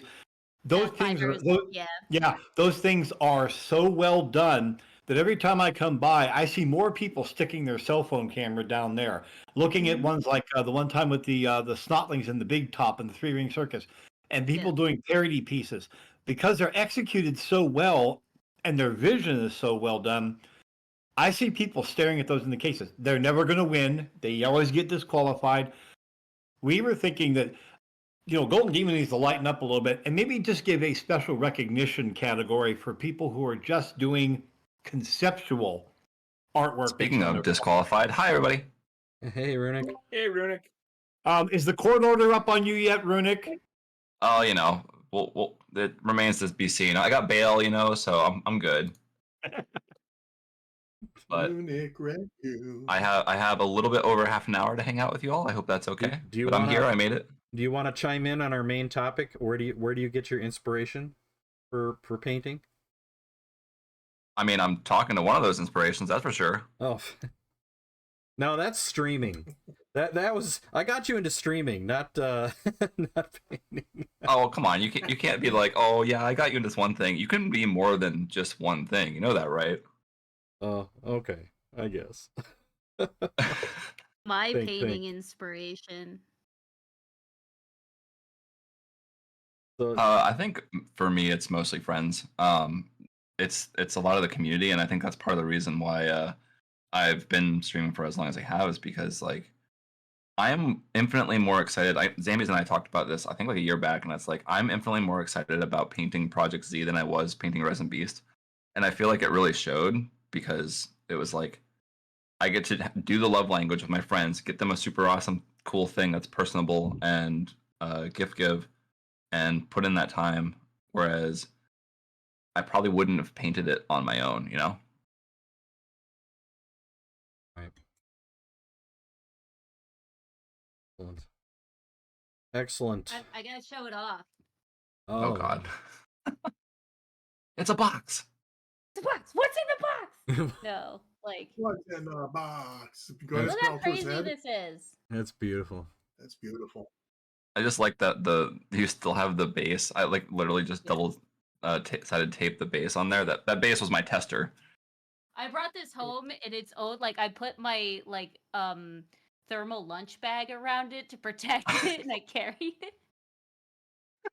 It's like you're literally taking home an organ transplant. Like don't touch it, everybody. I kept it on my lap the entire way home. Oh, I love that. That's what I'm afraid I'm going to have to do to... ReaperCon is the very first con that I'm ever going to fly to. And I'm like terrified of getting my models there in one piece. If you want suggestions, I might have a few. I know that you can get like those Pelican cases from Harbor Freight. They use them as like gun cases, but the thing is you can put anything in them, and they're small enough to be carry-on. So what you can do is you can have like a cutout foam and just take just your model as a carry-on like item, as long as it can fit under the seat. You know. Yeah, it's a great idea. Awesome. I would not recommend checking the bags though, because TSA will just cut the lock and open it up and look at it. Yeah. What happened to Chimera paints models? Yes. Oh Yeah, God, 'cause no. That's what I recommended to Chimera, and they're like, "Oh, thanks, you're so helpful." And then they got to Adepticon, they told me that happened. I was like, "I'm so sorry." They're like, "It's not your fault." I was like, "Oh." So let's open it up to any questions from our viewers. What does A anybody hot out dog there? is a sandwich. Hot dog. Yes, it is. I think it is a sandwich. It's totally a sandwich. Totally. Wad, you are not incorrect. Those B1s were a pain. A pain. But they were still better than the ones from Legion. Those were even worse. Somebody recently told me that Shatterpoint is the like, is it Legion or Shatterpoint? It's the small skirmish one. It's Shatterpoint, right? Shatterpoint. Yeah. Shatterpoint, yeah. Yeah. Someone said it was akin to Marvel Crisis Protocol, and I got infinitely more interested. Yeah, it is. It's Star Wars Marvel Crisis Protocol. It's pretty much what it is. It's not exactly I will 100% the same, play that. but it's pretty close. It's pretty close. Frontier Well, then I'll Born. bring some Dragonfall and we can get some games in there. Yeah, I mean, how soon are we all hanging out? Well, for Dragonfall, it's well, if anyone's going to October. Gen Con, we can hang there. Not I. My brother told me he was con going. is Dragonfall. I've decided to put a hold on teaching any more conventions this year because I have a lot of painting projects. But I will still be hanging out at Dragonfall. Excellent. We have a question from Spooky James. It's yes, hello, long time listener, first time chatter. How would you advise someone who loves art to get back into the hobby after a long art block? Just do it. Seriously, that's it. Pick up your damn paintbrush, James. I can pick on him. I think it's literally the biggest block is like anyone who draws, like picking up a blank sheet of paper is just like very intimidating and can make you like freeze up and be overwhelmed. I think the biggest thing is just to embrace the fact that your stuff's gonna suck at first. If you haven't done it in a while, you're gonna have to relearn how to like basically get back on the training wheels and draw and paint and oh yeah, no, I got this once you keep going. But allow yourself to embrace the ugly stage. And I'm sorry, my camera's freezing. But yeah, just know that it doesn't have to be perfect. You have to create something. I think that creating bad art is better than not creating any art at all. And I say bad as in our self-critic of how we would say it. Oh, this is bad. I know I can draw better than this. I know I can paint better than this. Shut up. Tell that brain, that little voice in your head, shut up. You can, but you don't have to.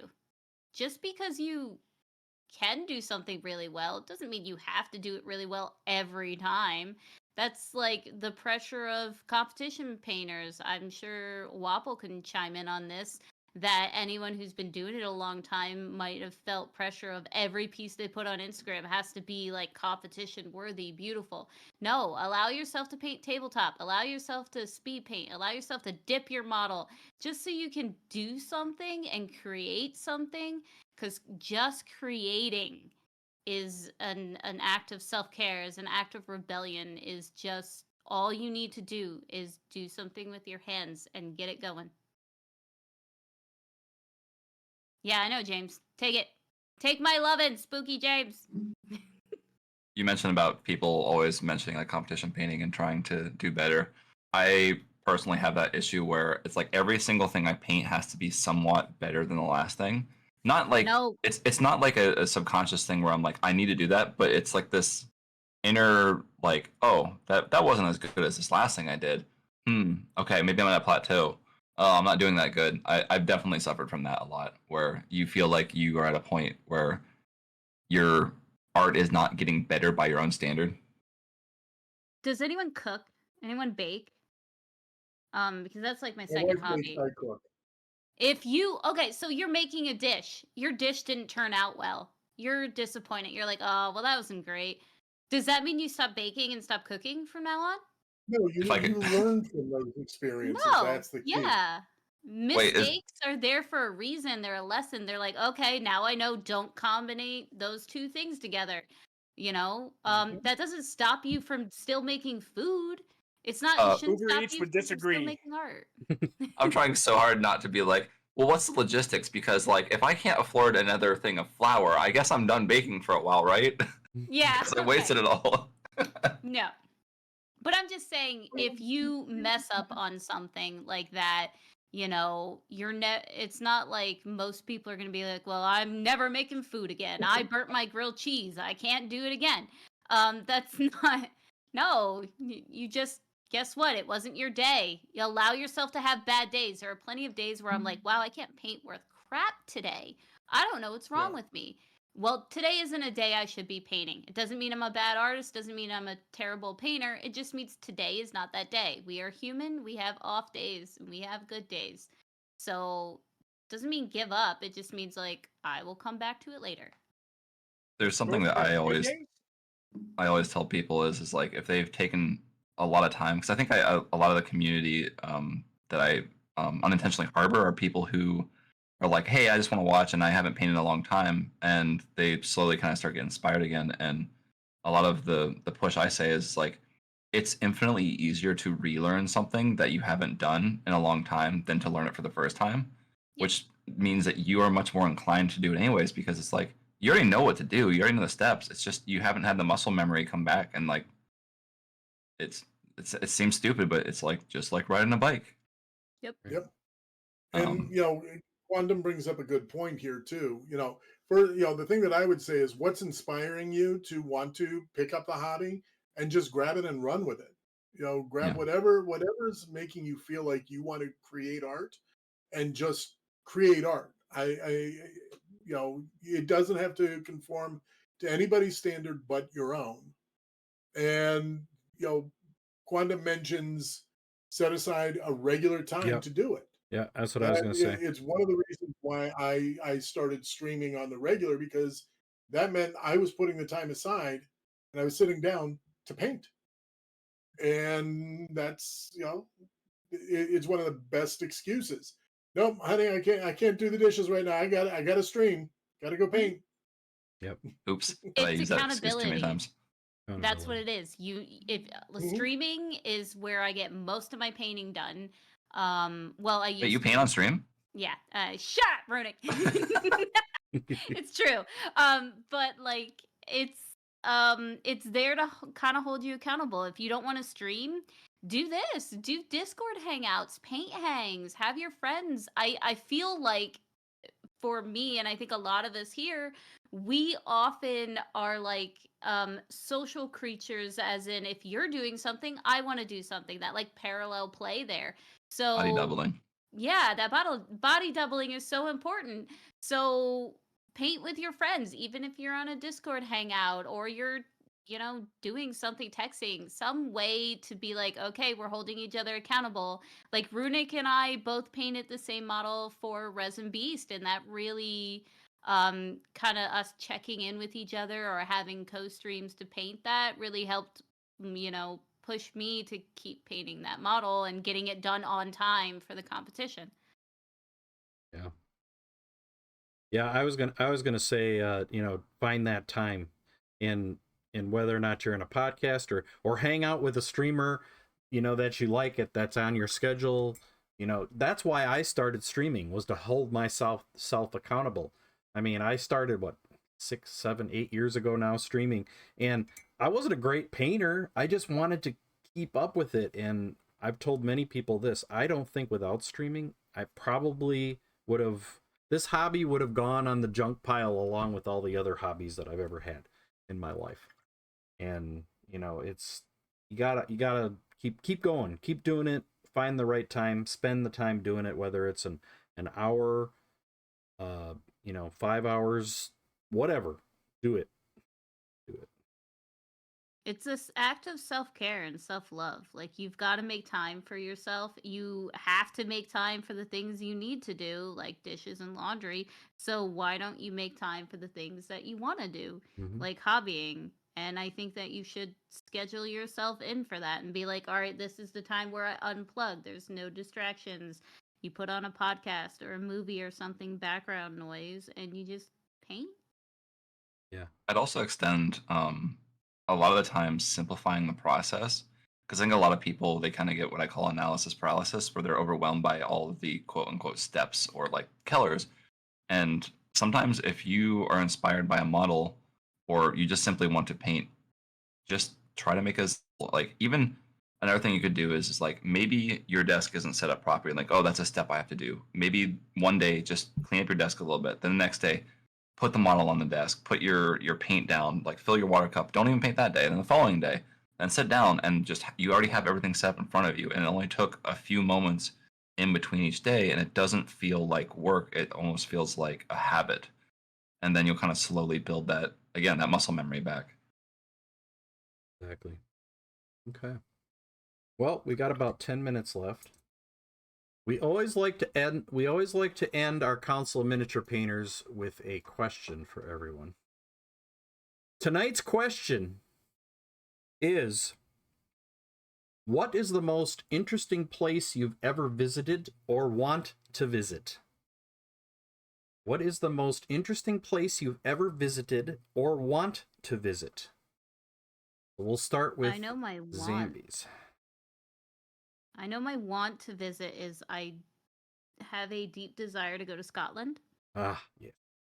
I want to live out my fantasy of a damsel in a ball gown running through a castle. Yeah, I really want to see the scenery, but that would be cool too.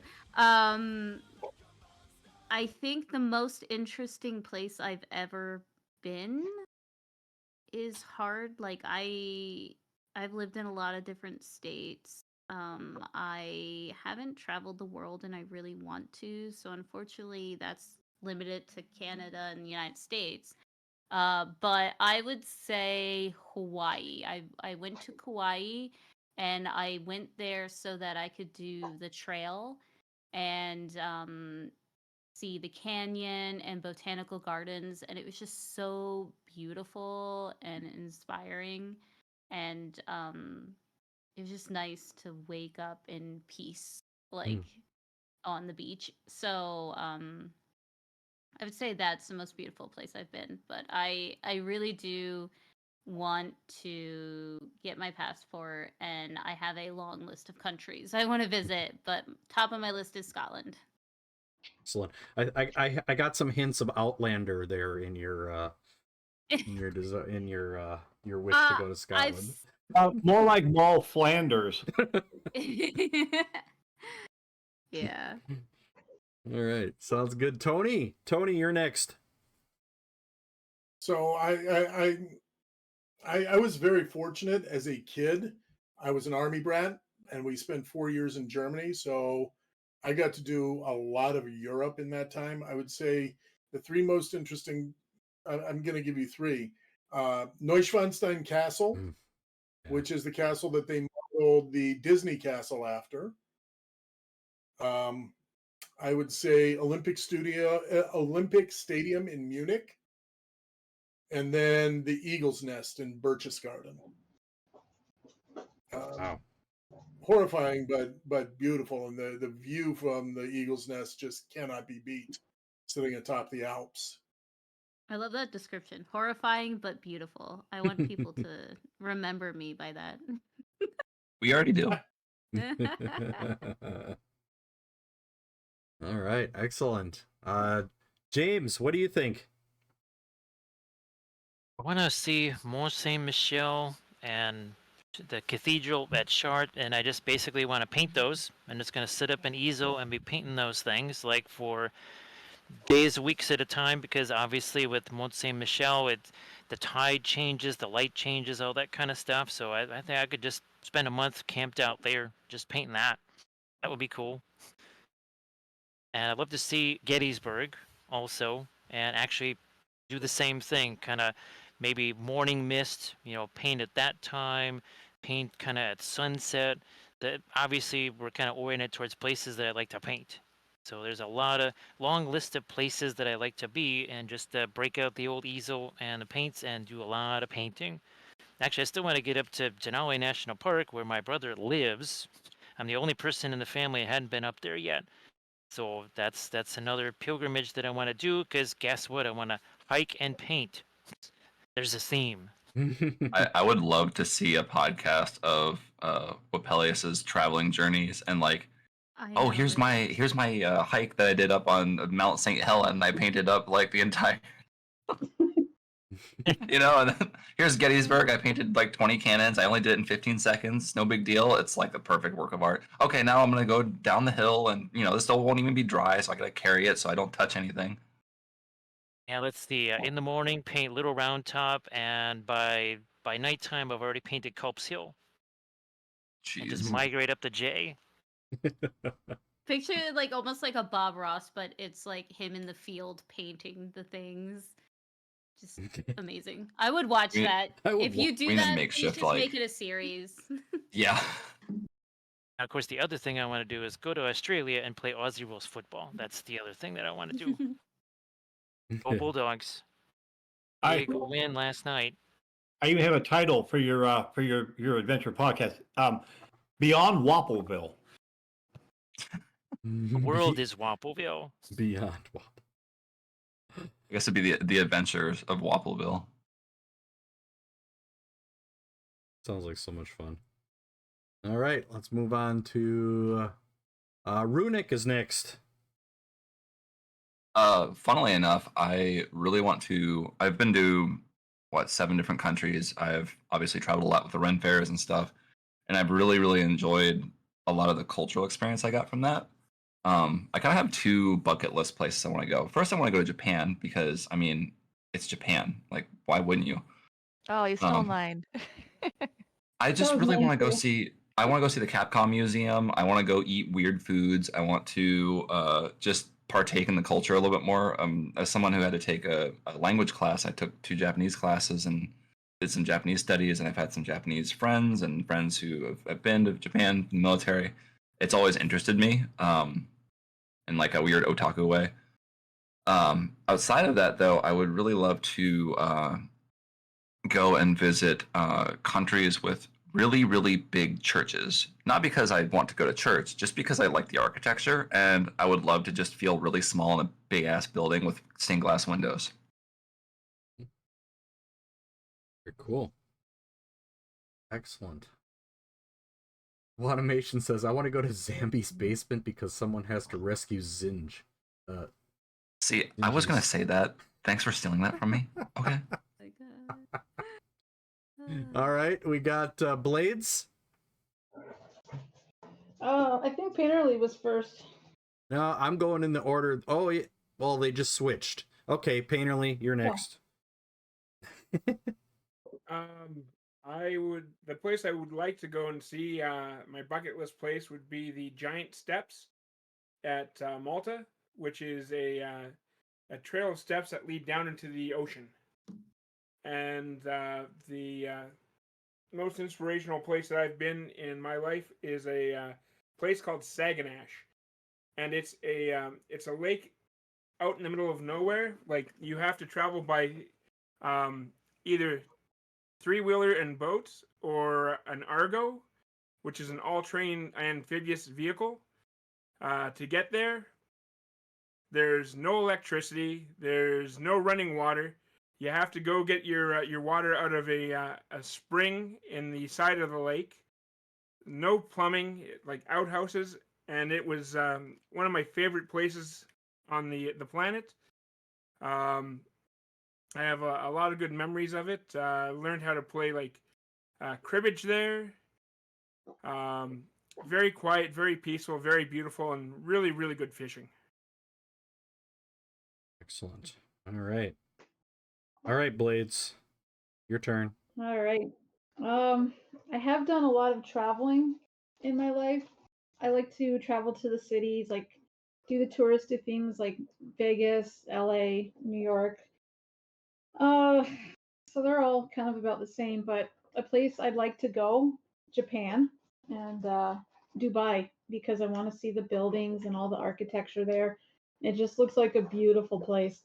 And also, this is kind of weird, but Lake Lanier is in Georgia, and it's a man-made lake, and it flooded the town, so it has like houses and trees, and like a town is in this lake. So I just want to take a kayak out there and kind of look down and see everything that was down there. That's kind of creepy, but that's me. So those are my things. All right, very good. You know that Lake Lanier is literally a 20-minute drive from me.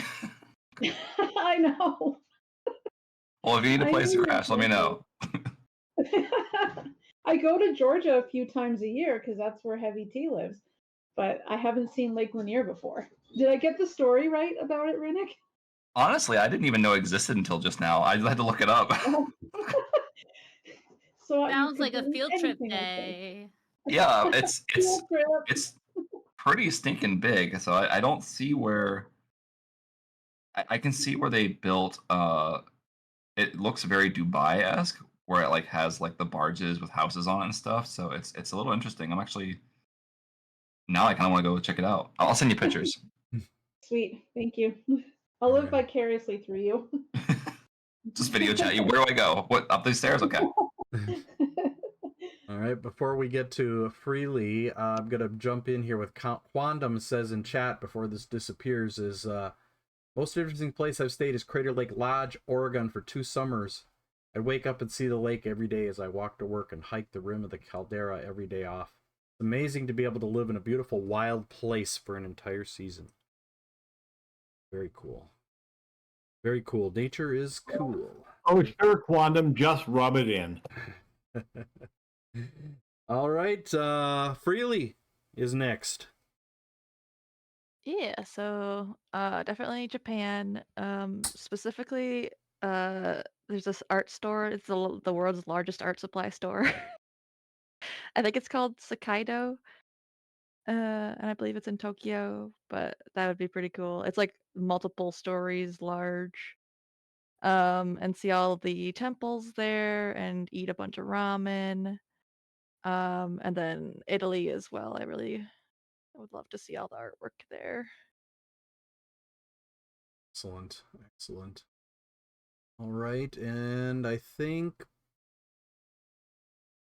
we did Tony already, right? Even though he jumped to the bottom of the list now. And, I think it's you and Black Skull left. And Black Skull. So Black Skull's next. I'm also on the Japan train for one of those, mainly because I do want to see the cities and see, what inspires all the manga stuff. And because I've seen pictures and I've seen all kinds of videos, and it's funny how those cities look exactly like you see them in manga or anime videos. But mainly, I also want to go into the countryside. 2 things I'd really like to do if I was in Japan. One, I would love to go to a place where they are making traditional swords and see how that's done and see that spiritual process done. It's like a bucket list thing. I'd always like to see that, done. I've got a $2,000 katana sword in my home, but that was made here domestically. But I like to see that done. I also want to go to the cities too because I want to spend a whole day eating from their vending machines. That's a culture into of itself, and I've been so amazed at all the videos I've seen about, what you can get out of those machines and how that works. A secondary one is I would love to go to England. I just love the countryside and the history, and there's all those kinds of things. So, and some of the art.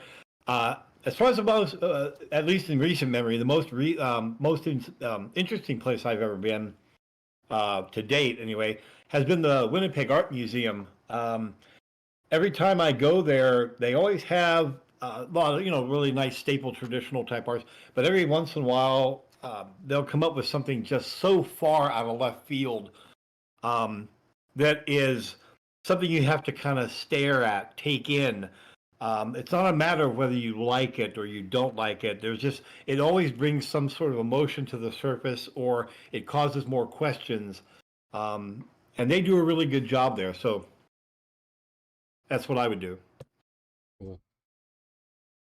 All right, and for while I'm going, chat, if you want to list some off while I'm saying things, Narf just said living in Colorado has a benefits. See the Flatirons along the Rockies from my office window. Ooh, that's really. I do cool. want to go to Colorado at some point too. For me, the most amazing place that I've ever been is Thailand.